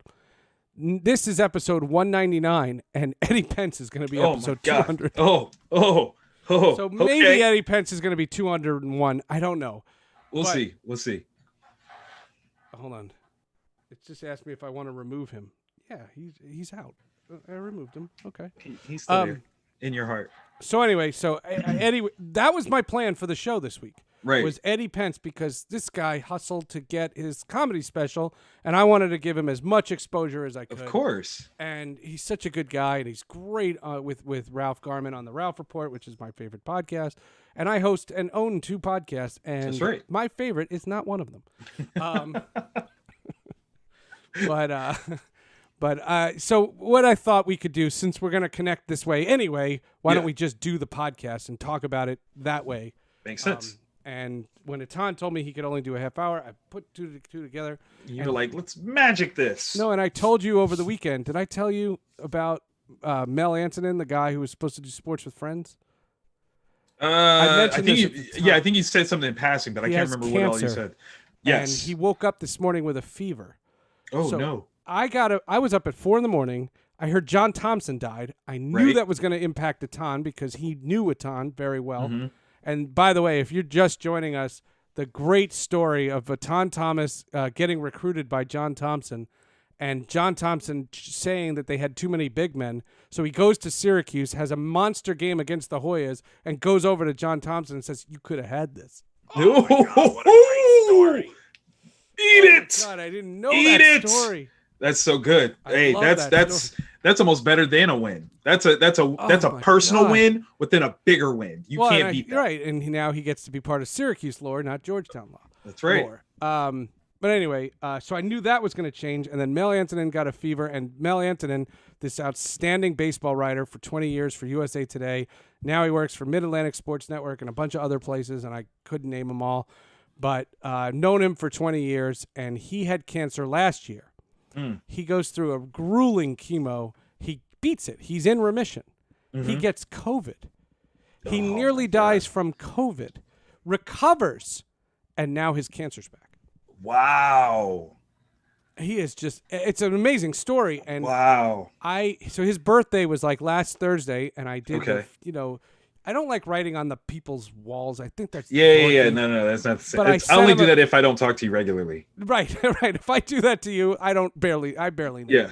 And I sent him a private message on the Messenger, the Facebook Messenger, and I wrote, "Happy birthday, just praying for you." That's all I wrote. And he wrote, "Thanks. I'm trying my best." By the way, he says, "I was sitting in the hospital, and you have 260 episodes of a podcast called Sports with Friends and I haven't been on?" And I went, "Oops." We can fix that. And I said, "Do you want to come on?" And I said, "Are you well enough to come on?" And he says, "I hope so. Let's see how I do this weekend. I would love to." And he woke up this morning. So I found out John Thompson. Wow. And then right after, he sends a message and goes, "I have a fever, and I don't think it's a good idea for me to do a podcast." And I went, "Huh?" And I was like, "Don't worry about it. Do whatever you can." And I don't want to replace him yet. I want to hold off. Right. Because I want to give him like a day or two to see if maybe he rebounds and wants to do it. And I could always do him next week. I don't. Of course. You don't know, and that's what we That's the theme of 2020 at this point, man. Oh, God. Which is so crazy. So crazy. That's crazy. So, and then I didn't think we were doing this. Like, I thought we were going to do this, but Wednesday? Right. Not today. Hey, listen. Timing, proves to be magic sometimes, and opportunity kind of aligns, so we're here. No, and I wanted you on the show because Chadwick Boseman died, and I didn't think this was going to be the podcast, but now it's going to be because screw it. Yeah, let's do it. Let's do it. So let's do the podcast here. Ready? All right. Okay. So, coming down in 3. Oh, wait. No. playing around. There we go. I'm recording on Zoom. Yeah, you and are. Twitch. So, eat that. No audio issues. Check microphone. Do I sound Yeah, you okay? sound good. You sound good in my end. All right, here we go. Let's go. Coming down in 3, 2, 1. Hey, everyone. Welcome to the Hall of Justice. My name is Seth Everett, and this is episode 199. And thank you for downloading. Thank you for the subscriptions. And if ever now, this podcast, we love having a platform where we can all go and talk about frivolous things like superheroes and movies when life really throws you a curveball. And there's no secret, this has been a really strange week. This was not the plan for this episode. As much as I adore Victor Dandridge, who is kindly giving us his time today, this was not the plan. Right. We were definitely not. We were not having this plan. Like this was something different. But the great Chadwick Boseman was an outstanding actor, and he passed away Friday night as a result of colon cancer. And if you're listening to this in the future, you know all about his legacy, and I'm sure there's many stories that are going to come out as the days and weeks go on. But I was absolutely stunned, and Victor, I was thrown. He is such a bastion of a warrior in all of his roles, not just Black Panther. I couldn't believe it. Did you know anything was wrong with him? And did you know anything about how they railed on him for being frail and he looked disinterested in one interview? Yes. Unfortunately, I did see a photo of him where he did look, very frail, borderline emaciated. And I thought it was for a role. I'm like, okay, he's probably got something coming up and he's doing a drastic, body weight drop, something crazy, much in the same way that Christian Bale has done and plenty of other people. So that's what I chalked it up to. I had no idea that it was, anything substantial. There's a lot of people that went around, saying it was drug use. And I'm like, that's kind of like, that doesn't even really happen like that anymore. You know what I mean? Like, you don't see anybody famous go the crackhead route of, Right. suddenly losing all kinds of weight. And that just doesn't happen. Getting all strung out. It doesn't happen. Yeah. No, because there's too many interested parties that would intervene, way too many to really, let that happen. So, I never thought that was the case. So when it came out, I'm just like, wait, what? Especially as, the killer of 2020 has been COVID. So for it to be almost, you almost want to look at it as like, this is almost pedestrian for it to be colon cancer. Like it's something, so very not of right now. It's not anything that anybody was thinking about. Nobody's really talking about, the general ailments that afflict so many people. It's all COVID. So for this to not be that, it really hit that, you just don't know. And he's seeing the things that have been written about him. I mean, first, Ryan Coogler, that was so brilliant. You can see why he is such a genius. Of course. He was amazing. Denzel Washington paid Chadwick Boseman's tuition. That's amazing. That's absolutely amazing. Did you know that? No. I'm not knocking you for not knowing. No, because I don't think anybody knew knew that. I don't think anybody knew that. That was something that came out, and what it was a highlight for me was a sense of Black excellence. The notion of how many people were involved in that effort, right? So Felicia Rashad, who is a goddess forever and always a goddess in my mind, Claire right? Huxtable. To reach out to Denzel and say, okay, you've achieved. Now you need to reach back out and help some young ones. Here's one for you. That's beautiful. Like that is the way community should work across the board. It doesn't matter what your demographic is, what your background is. You should always, have some effort like that built into your community structure, family structure, business structure. That right there is community in motion, and I love that. That was a great story, and if the timing is correct, this is 2020, right? He had colon cancer for 4 years. Yes. He found out he either got colon cancer or found out he got colon cancer during Captain America: Civil War. Yes, like which means that he absolutely filmed Black Panther with colon cancer. Like there's no two ways about way that. Because they didn't have. Explain to me the history of when they wrote him into Civil War, there was always the plan of him making that movie.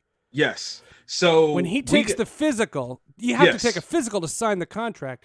Do you have to take?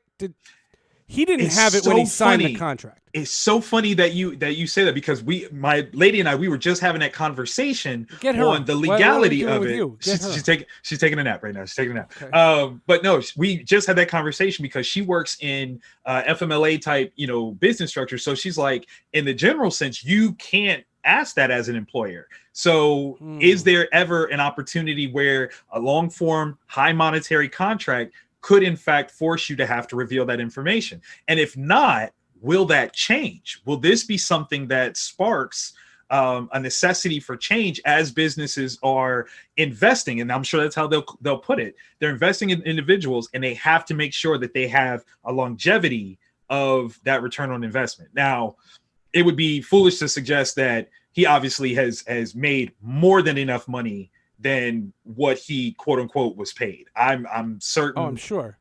Black Panther, $1 billion franchise unto itself with one entry easily, let alone appearances in Captain America, Infinity War, and Endgame. But what I read was that he signed a 5-picture deal with Marvel. Right. When he signs that contract in 2016, he doesn't know he has colon cancer. Well, it's got to be, he signed it in 2015. Because remember, that's where we first got introduced That's a good point. to the notion that Black Panther was coming. So if he's been suffering with this for 4 years, he probably found out. He doesn't have it when he signs that 5-picture deal. Right. And you don't know that he has to get new physicals every film. Right. And if so, it doesn't matter because that's not an out for a contract. Right. No, he's done it. As long as he can physically do the job, he's there. And if you think about it, as dark as it might be, 5-picture deal, Marvel Disney got 4 out of the 5. They're on the plus side.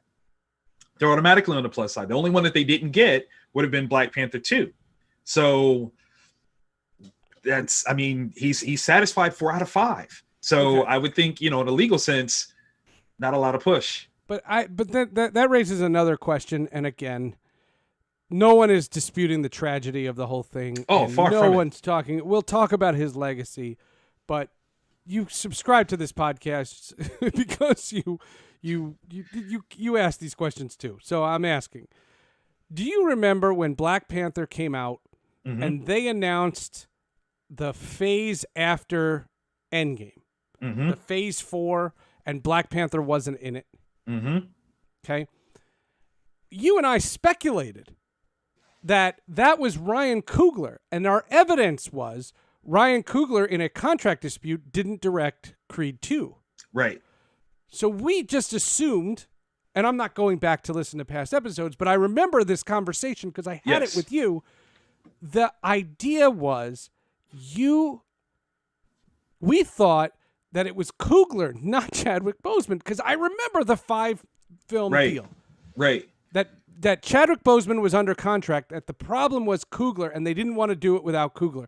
And I think they begrudgingly announced Black Panther 2 because now my guess is, and tell me if you disagree, is that at phase 4, they knew. I think they had to. Well, no, hold on. They knew that they were never making Black Panther 2, and the pressure to announce it when phase 4 comes out, when Kevin Feige makes that big announcement at D23, the convention, he's announcing, all those movies, the Vision, everything, the Disney Plus shows, the movies, all of them, right? And they don't mention a thing about Black Panther 2, and Twitter went bananas. Well, what about Black Panther 2? And I think they had something, and at that point, they have to know. And I wonder, and Kevin Feige can tell you this, is did they make a deal to announce that movie that was never going to be made? Wow. As a saving face gesture, if that's what the move was, it speaks even more to Chadwick Boseman's legacy and his heroism of being that sacrificial lamb to help the House of Mouse save face without revealing and outing him for his condition. Like that's a hell of a deal. That's a hell of a deal. Right. Yeah, what's interesting is, okay, so a lot of folks in the geek community, Black community especially, are up in arms because people are talking about speculation of recasting, and they're having a big problem with that, happening so soon. And I kind of want to put my 2 cents on it. I am arguably, and it's funny because, with Etan being on here and kind of talking about being a moderate person, I think I'm probably a moderate voice when it comes to such things, that grief comes to people in many different ways, and people handle it very differently. And I think that there should be some consideration, depending on how you frame the question, of someone dealing with grief in this sense of saying that Black Panther specifically meant so much to them by way of Chadwick's presentation, that they don't want to lose any further installments, that they're longing, they are missing him. Like, that's really what it's about. And they just want to see this thing that he was a part of continue, so that they still feel connected to him. I don't think that it's an absolute disrespect, depending on how you do it. Now obviously there were some people that, they framed it incorrectly, quite poorly. Matter of fact, I'm gonna straight up say y'all framed it wrong by saying, well, I hope Disney filmed already. Like, that's terrible. That's disrespectful. Yeah. Without question. But if you say, well, how are they going to do this? Are they going to do this? That is literally your fandom really abundantly coming out. It's no different than when Stan passed away, wondering what was the next movie that we were going to get some Stan Lee in. We wanted to know what else we could get because we missed him. And I understand that a lot of times right now people are super sensitive, but I do think that you should kind of give a little leeway and hear what the question actually is, as opposed to not being, pleased with how somebody's, seemingly trying to move forward. They're not necessarily just trying to move forward. They just want more of what they loved and this man who is gone. But you saw them announce Phase 4 without Black Panther 2. I did. And I think they shoehorned it. And they gave it a date, May 6, 2022. And they didn't know about the pandemic. They didn't know of any of that. Look, Mark Ruffalo took over for Edward Norton, but Edward Norton was Banner. Don Cheadle was War Machine, and so was Terrence Howard. Terrence Howard first. So it's been done. Yes. My theory, and I don't want it, and it's because of the same reason I don't want a new Batwoman. And I know but it's the same. I don't want that bad enough. Black Panther 2 doesn't have to happen, and there's two directions they go in. One is you make Black Panther 2 without T'Challa, and you get somebody else to be the king, and everybody wants it to be Shuri, and I don't think so, and I'm not disrespecting her in any way. Right. That's not her character. She's not the king. She does it for a little while in the comics. She does for a little while. Okay. However, and this is again a conversation that I've had privately, but the truth is based on the mythos of Black Panther, you have to consider a recast for T'Challa, because you can't even give the presentation that he died in some other capacity, and that's that. Because whenever a king dies, anyone that goes to the spirit world can see that person. So in some way, shape, or form, T'Challa, based on the concept of the story, and I'm strictly speaking story, T'Challa has to be available in some presentation one way or the other, whether that's, And so the only way to make a Black Panther, even if someone else becomes the king and wears the costume, he has to be in it. Yes. And you can't just kill him off. No, because that's the story. That is literally part of the story. Is one of the things that we love the most about Black Panther was his father died in Civil War. Sure enough, we see him in Black Panther, and he speaks to him, and they have this whole conversation. He's cognizant of the fact that time has moved on, his place. So this is part of the culture that they've built so perfectly in Black Panther. It would be really remiss for them to try to play a quote unquote respectful card and not acknowledge that. I don't think that would be a good plan, because it does kind of cheapen what they set up before. Do you think Black Panther 2 gets made? With a lot of conversation, yes. You do? I do.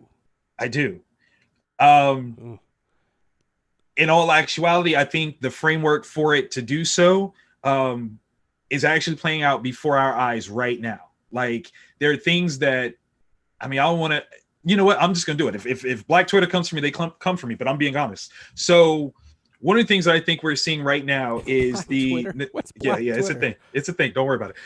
Don't ask those questions. They'll come for you too. Here's the thing. We are seeing it play out literally right now. As the story came out about Denzel Washington, paying for Chadwick to go to school and achieving something. We know that Denzel's son is supposed to be or is in Tenet. And Tenet is going to be suffering quite a bit due to COVID and its release. I wouldn't be surprised that if Tenet doesn't maintain or does not perform as well as they need it to, that he is not the obvious tag in to bring in for Black Panther 2 as a potential new name star who unfortunately is not getting a fair shake due to coronavirus and the limited, interactions with theaters. Will it be possible to put him in a action presentation within the Marvel Cinematic Universe? And would this not be that particular piece with 2 years, from now, lead in time? John David Washington Yes. is a former football running back. He's an American actor, and he's Denzel's son. Mm-hmm. And you're saying that he becomes T'Challa? Yes. And they just recast it. Yes. And there is, there is a poetic symmetry to this that Denzel helped make Chadwick Boseman. Yes. And the baton is passed on. There is a beauty to that. It hurts. It's not exactly what anybody would say that they wanted to have happen, but there is a beautiful symmetry to it all if that's the way it goes down, because it was a process. It was. See, I'll take a different stance to it though. Talk to me. We always believed that when Logan aired, mm-hmm. that we never thought that the character of Wolverine was never going to see cinema again. True. Right? It would have to be a different Logan. It's going to be a reboot, right? Right. You have to argue that we are probably living on a planet that is eventually going to have another Steve Rogers. That the Marvel Cinematic Universe as it is, right, will eventually end. And that yes. they'll reboot everything. So, like, you'll get another Tony Stark. Like, True. Tony Stark's not going to not be in another movie. It won't right. be Robert Downey Jr. It won't be that guy. I'll take a different stance to you. I'll say that when that day comes that the Marvel Cinematic Universe ends, mm-hmm. Marvel or Disney or somebody will then announce a new Black Panther story, and then it could be somebody else. What I'm saying is Black Panther will see a character, will see the silver screen again. Of course. But it's just a question not in of this when. universe. But not in this universe. Honestly, if That's, previous again, incarnations, we're guessing here, but that's my theory. obviously, yeah. But no, like you said before, previous incarnations of character changes.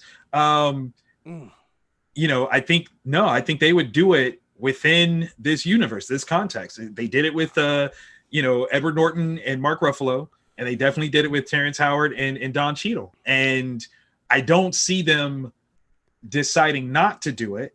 I wonder what the response would be if they use this opportunity to say that, no, we're not doing Black Panther 2. What would be the uproar? I'm guaranteeing that there would be, because now you're saying that in some way, shape, or form, everything that happened in Wakanda just stops. No, it's just you're not telling that story. It's just like, I don't know if you can do that. I don't know that you could do that. Quite frankly, like I think that would be one of those things where damned if you do, damned if you don't. oh my goodness, I don't know. Yeah, I don't yeah. know. I don't know. I don't know the answer. I don't know. Oh my goodness. Yeah, I don't know either. Yeah. One thing I wanted to reiterate and revisit with you, because you are very eloquent with your words. Thank you. You have said in the past that Black Panther to a black person mm-hmm. is different. And Mm-hmm. we tried to quantify it and said that as a white person, the most I can love Black Panther, and I love Black Panther with all my heart, is a 9.5. But that a black person is the only person that can give it a 10. And the reason that you had said and I'm paraphrasing here, was that Black Panther is the first major black character that is not African American in American cinema. Mm-hmm. And because of that, he doesn't have the weight of James Brown or Floyd Little or Thurgood Marshall or Jackie Robinson. How interesting that you name all these different people that Chadwick played. But well, I did that on purpose. I know you did. But that he doesn't have that. And so for a black person to see Black Panther or the other 3 movies that Black Panther appears in, he is royalty of a land where the only similarity between your story and his story is the color of your skin. Yes. Because he's royalty in a place that got real lucky with a meteorite and made this technology that is out of this world and has this special gift that he has. Never once does he have slavery. As a matter of fact, and I re-saw this movie, they talk about, why would we interact with the other nations? Do you want to be brought down to them? Do you want to go there? And Michael B. Jordan has some of the greatest lines about his oppression. And what he's literally saying to T'Challa at that point is, you didn't live my life. Right. You don't know the struggle. How do you argue against the struggle you know nothing about? There's so many of our brothers and sisters that look just like you and me out there in the world who don't have this to sit on. They don't have the means to take care of themselves like you could have provided for them. That is a brilliant damnation if there ever was one, because he's 100% right. I mean, but to take it to a level even further, when you think about the majesty of Wakanda, Wakanda potentially is a place where something like colon cancer doesn't exist. How wild is that? They can fix that. Right. Yeah. They could fix that. They could have, like, if Wakanda was real, Chadwick would still be here. That's the kind of place that it was, fictionalized, showcased. And it was, for lack of a better word, ours. You know, it was something that we as Black people could take ownership of, in a way that it was better defined, better articulated than any other presentation had almost ever been rendered. You know, that's huge. It was made, you know, by us with our voice, that's to speak to us. That doesn't, you know, normally happen. It's been a rare bird where you've ever seen such an authentic presentation of a character brought to life, and that one was huge. It was the biggest thing. Chadwick Boseman carried himself in such a I don't want to say regal, but there's the video of him doing the Tonight Show where all the Black people could go talk to the poster. Oh my God. And they That's would such just a real record moment. you, and then he's there, and that was. I mean, it makes you cry. Yes. The things that he'd say to people. He would go in for his own treatments and go visit sick kids, and with the Wakanda forever. And I mean, he's just, it's we're so lucky we got to see him when we did. Yes, and you know, as spiritual as I can make it, I think he knew something. You don't take the roles that he did without knowing something is coming. You know what I mean? Like the roles, right? He doesn't play the bank robber, or he doesn't play the guy who's, you know, hard on his luck in love, and you know, like you don't see those roles. He plays. No, he played icons. His historic icons, literal Black figures. You know, and brought them to life in a way that whether he looked like them or not was irrelevant. And Thurgood Marshall is a light-skinned guy, fair, like wavy hair, like he doesn't look like him. He doesn't know. But that's he does okay. Look like James Brown, though. He definitely looked like James Brown. He did that really, really well. But I saw James Brown live once. Did you really? In the Key Arena with Nate McMillan, the former NBA player. What coach. Year was this? 1999. He was still getting it. It was at Key Arena, and we were in one of the Sonics suite thing, and I saw him perform, and I couldn't believe it. I saw James Brown. That's amazing. That's amazing. That's history. That is history. Facts. But yeah, like I think there's something about the legacy that Chadwick Boseman leaves behind that will be absolutely legendary. The people that he has portrayed is a teaching tool to younger generations, people that might not have ever heard of Thurgood Marshall, who never heard of Jackie Robinson, who might not have ever heard of James Brown. They will have not only this presentation of history, but played by Black Panther. Like, that's amazing, and amazing. That's the thing that, again, I'm imploring everyone to be just a little bit more sympathetic, to recognize that there are some people that are so yearning for more of what Chadwick brought to Black Panther and the MCU, that's what they're thinking. And yes, I can understand that there is a hint that you might be able to take as disrespect, but know that that is not the intent.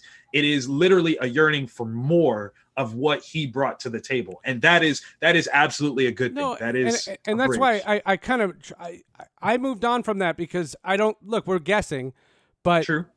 I don't think that that's what this podcast is about. This is an appreciation for Chadwick Boseman, and this idea that you're in this position. Look, I'm thinking through history of major reasons why a person left a character. Right. It took 20 years for Christopher Reeve to be replaced. That's right. 20 years. That's right.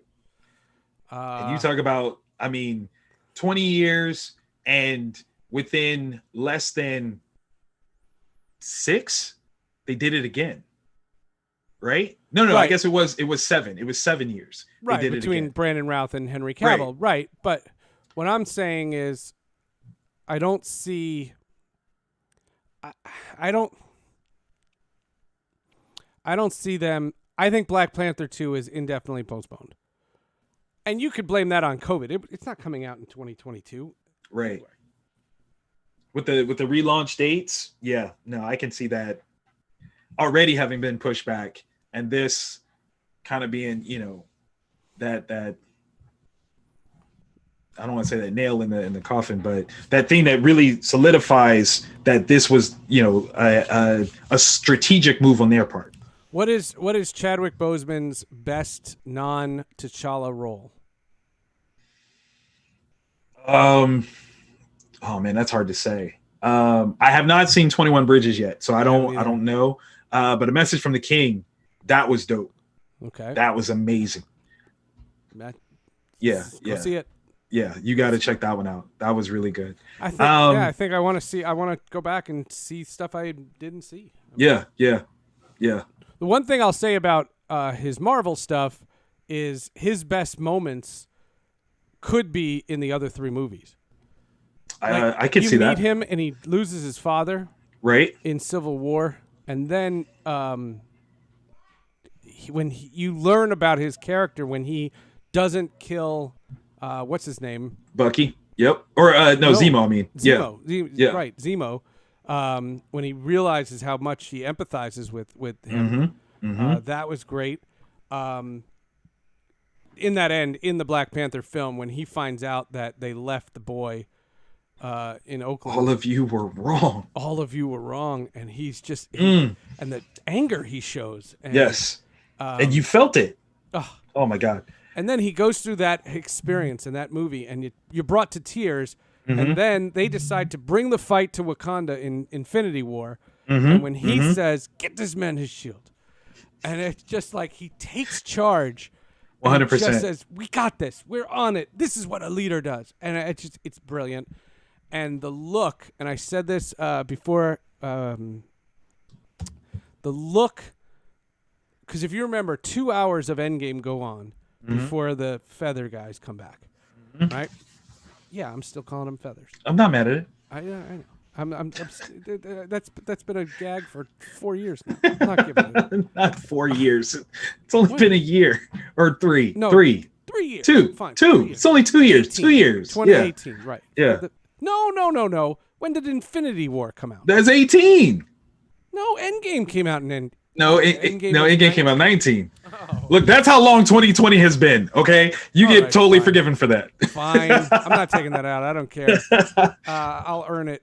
No, but when 2 hours go by, And Right. you think they came back, but you don't remember that because you saw the birds and you Right. think things happen, but you haven't seen any of your friends. Immediately and the fight interrupted. of all fights is going on, and Steve Rogers is fighting the battle of his life, and the circles come out, and the first guy you see is T'Challa, and the look that Chadwick Boseman gives Chris Evans, just the look. He doesn't say a word. Doesn't have to. Doesn't have to. Oh my God. You know the day is saved because he's there. Oh my God. Like that is the presence, the brilliance that he brought to the table. And I think you're absolutely right where by saying that his best scenes weren't necessarily in Black Panther, because I think we talked about this. Black Panther was his movie. He didn't have to make it his movie. Right. So he allowed other people to shine. And that's Michael B. Jordan brilliant. steals the show, right? Yeah. Because he's already and Shuri, the girl who plays Shuri. Of course. Shuri, Okoye, They're all Nakia, like all of them are fantastic. Takes So off the hair when she takes off it's get the Chuck's hair it. off me. I just watched that the other day. Oh God. But yeah, you know, when he knows that he is the title feature, the marquee name, but he doesn't have to lord it over anybody. He doesn't have to swing it like weight. He can just kind of still be himself, but let other people, you know, move forward. That's what a king does. You know, a king doesn't always, you know, have to be the one out in the front saying, look at me, look at me, look at me. He knows when to go, look at my kingdom. Look at what they can do too. This is why I'm great, because I've got them. That's amazing. It's incredible. It's absolutely incredible. And the legacy of this amazing actor, it's just gone too soon. We're not Way ready. too soon, man. And Way if too you had soon. told me he wasn't going to do another movie after Black Panther 2 and that he was getting written off in Black Panther 2, I'm fine with it. Right. You're like, okay. Because how are you topping that movie anyway? Right. Right. And that's the whole thing about Marvel. Like, you know, their culmination is Endgame, and you don't know what's coming next. And what's coming next, you don't know if it's going to be any good. I can't even remember the names of those movies. I mean, at this point, I'm fine not with the just looking Inhumans. at What are they called? what the Eternals. The Eternals. Yeah, there you go. The Eternals. But no, I'm know cool what with just any of thinking these guys are called. of the Marvel Cinematic Universe ending with Endgame. That's it. We're done. We don't have to look any further. Well, we said that I'm not about upset. Apocalypse War for the DC animated. Exactly. So Exactly. End it. Just end it, you know? And it's funny because it made me re-see. So far, since Chadwick Boseman died, I saw Civil War on Friday night, and I saw Black Panther on Saturday. And I mean, am I going down the rabbit hole of Infinity War and Endgame? Because I'm not just watching the Chadwick Boseman scenes. Like, Yeah, no, you got to watch if the you whole watch thing. that whole You got thing. to watch the whole thing. That's 5 hours. Yeah. Yeah. Oh my God, I could do it. I could do it, and I'd be. I have done it. I will You've do done it it some since more. Friday. Since Friday. Oh my God. Since Friday, I watched. How? I literally you did turned on. 75 panels. You don't get to be the hardest working man in comics if you don't figure that out. Let me just put it like that. Literally Andrew Friday is on night. everything. He's literally on everything. Friday night, I watched Black Panther. I couldn't sleep, so I turned on Infinity War. Like that's just the way it was. And then last night, while I was doing some stuff, after I did comic book in a day on Saturday, that's absolutely true. After I did comic book in a day, my evening movie was Endgame, and then yesterday I threw on Civil War just because. So yeah, That's crazy. I've gone through all of those. That's crazy. And in this time of civil unrest, I guess that's the last thing I wanted to ask you about. And it just is like, does Chadwick Boseman not teach us something? Oh my God. Like, can we all just get along? Listen. If we can remember this one very specific lesson that Chadwick's performance of T'Challa taught the world.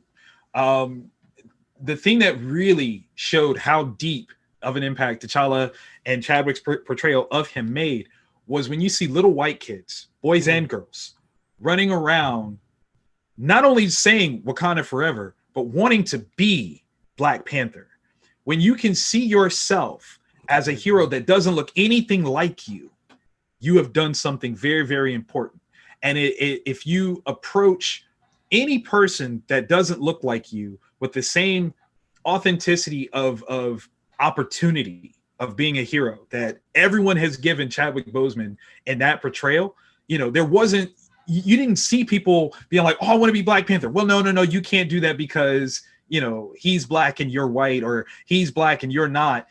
People were like, yes, because that's how dope he was as a hero. You're absolutely right to want to be like him. Consider that any person, not just a person of color, but any person could be that hero if you give them the opportunity. We could all find some peace of mind. I just hope more people listening. What I fear is that the people who hear us say it and hear you, they know already, and it's the people who don't that need to. And I don't know. Chadwick Boseman, 43 years old, a brilliant, brilliant career. We dedicate this episode of the Hall of Justice to you. Victor, you knew I would not do this without you, and of course. I thank you. And to Eddie Pence, when you do 215 and your specials been out for 3 months, I don't. We'll bring you back on to talk about it some more. Swear. Oh my God! I had such good intentions. I had such a good. You did. Such a good. This idea. No, blame it on 2020, man. 2020 has just been. It's been that kind of year. The darkest timeline. It's been one heck of a year. It's crazy. For Victor Dandridge, I'm Seth Everett. Thank you for subscribing. Please listen and just hug the people you love and just enjoy the stuff that you enjoy. We will see you next week. I promise the 200th episode. And I have an idea, and I'm not telling you. We'll stop it there. Can I tell you what it's going to be? I'll tell you. As long as you stop recording. And the stragglers. No, I don't mind. If you know on Twitch, I don't care. Here. I was going to say, like, no. Here are the comments. Juan writes, I wore my Black Panther face mask today. Nice. I don't have a Black Panther face mask. But I do. I wore mine to the zoo. This is my my number one face mask. This is the one that I wear. And the feel of it, and I hate that this is why I like it so much, but I thought about it after I've had it for a while. It feels like women's underwear. That makes sense. It feels nice. It feels nice. I like it. Yeah. It's like, I mean, what should you rather have? Dudes underwear to your face or women's underwear to your face? I'm just saying it. So I call those. I'm just saying. Those are my panty mask. I have a Superman mask. But that's not as comfortable. That one's comfortable. It's not, is it? Okay. You can I got you. This is not in the podcast. I promise. Yeah. The other one, Andrew wrote. I'm just saying, it's still recording. Given the circumstances and the date, I think Seth and Victor should do a Hall of Justice comic book trade deadline special. Because the trade deadline is in 45 minutes. Oh, my God. MLB trade deadline. Jeez. And I could care less. That's crazy. Because how about this? Oakland versus Seattle tonight. Postponed. Why? COVID. What? Yeah. Crazy. Yeah. Crazy. And the NFL says they have 0 tests. Oh, I'll make you laugh real quick. The NFL says they have 0 tests. As long as they say they have 0 tests, we can't say a word. Play on. Right? Like, wow. There's no argument. You keep saying they took 23,000 tests in 8 days between the 12th and the 20th, and they're due to announce this week, and they had 0 positives. 0. As long as you have 0 positives, go football. Play on. Right. Alabama. I do this bit on this show all the time. Alabama is 1,200 cases. They're still on campus. Oh, my God. 1,200 cases. Alabama. Syracuse, 3. How? Somebody's flubbing something. Somebody's flubbing something. Can't be. Somebody's flubbing something. And I was up there, and I asked the same question. I asked my students. I asked teachers, other teachers. I asked personnel. I asked athletic personnel. I said, how? And they said, we test more than other people. I said, no way. If that's the case, then they hit the jackpot, and they got everybody on campus clean, and no one's going off campus. and they're No all, one's leaving. and they're all sleeping with each other. No one else is visiting. And they're all sleeping with each other. Because there's no way there's no way there's social distancing. No way. No way. No. I didn't tell you when I went up there, and I was only there for 3.5 hours. My class is 2.5 hours. You realize like you being able to go there and leave and come back is a direct violation of any sort of lockdown protocols New York that and they New Jersey. might have. New York and New Jersey, you can go back and forth.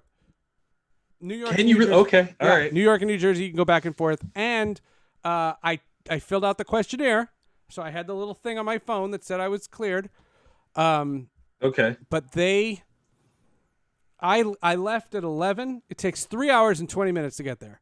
I got there around 2:30. Okay. I parked right across the street from the building. I walked in. I had my mask. I met with the dean. We stayed 12 feet apart. And I met with him for 20 minutes. And I went into my classroom, and 6 kids came, and 9 were on Zoom. And I'm officially on record. I do not like half and half. So for all you parents out there, when they start doing the half and half, I don't like the half and half, because the kids on Zoom don't do anything. Not when there's kids right in They're front. Not engaging. It's not engaging. My second class, I'm insisting on it's on Zoom. But then when I left at 7:30 or 7:15, whenever I got out of there, I walk out and there's this massive storm cloud.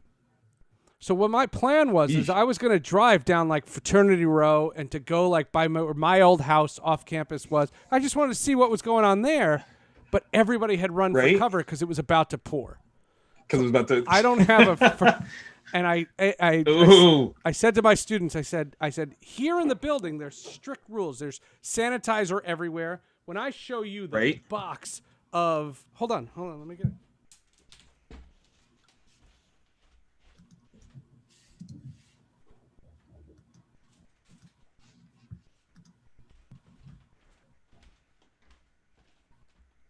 Oh my God, sir, that's a care package. Every teacher. Wipes, disposable masks, more masks. Wow. How to wipe your station down.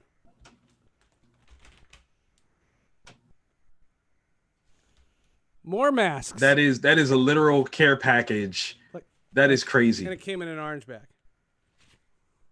And then this to keep you safe while walking at night. And this is a face shield, and I don't even know how to use this. Wow. They don't play around. They don't play around. And so what I said, what I said to them, very simply is, I said, in the buildings, your top flight, your NFL quality. What's Fraternity Row like? Because I don't think COVID goes around and goes, oh well, you are in the good classroom, so we're not going to affect you. I mean, look at COVID don't gentrify. No, that's real. That's real. No, if that was the case, then Liberty would get 5,000 cases. Oh my God. Terrible. Terrible. Can I make you laugh one more time? So one more time. What you got? I was doing the show with Ryan Blackwell on Friday, and we're still live on Twitch, by the way. I was doing the show with Ryan Blackwell, and the story had broken about Jerry Falwell.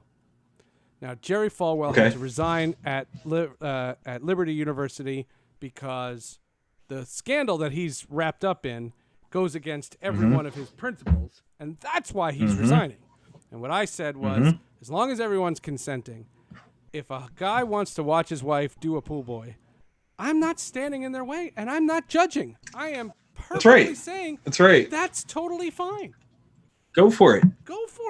Just don't be holier than thou and denounce. Yeah. That's the thing. Too many people don't want to embrace their kink. Live in your truth, man. Live in your truth. Right. Do what. And Ryan Blackwell was like, I'm not touching that. All right, man. Nah, as the kids say today, do you or watch her do him, whatever. Either way. So now we broke him in. You've officially done a center of attention appearance. And we already did the podcast, and it's done. As long as Boom, it's saved, baby. As long as it's saved, I'm good. It did.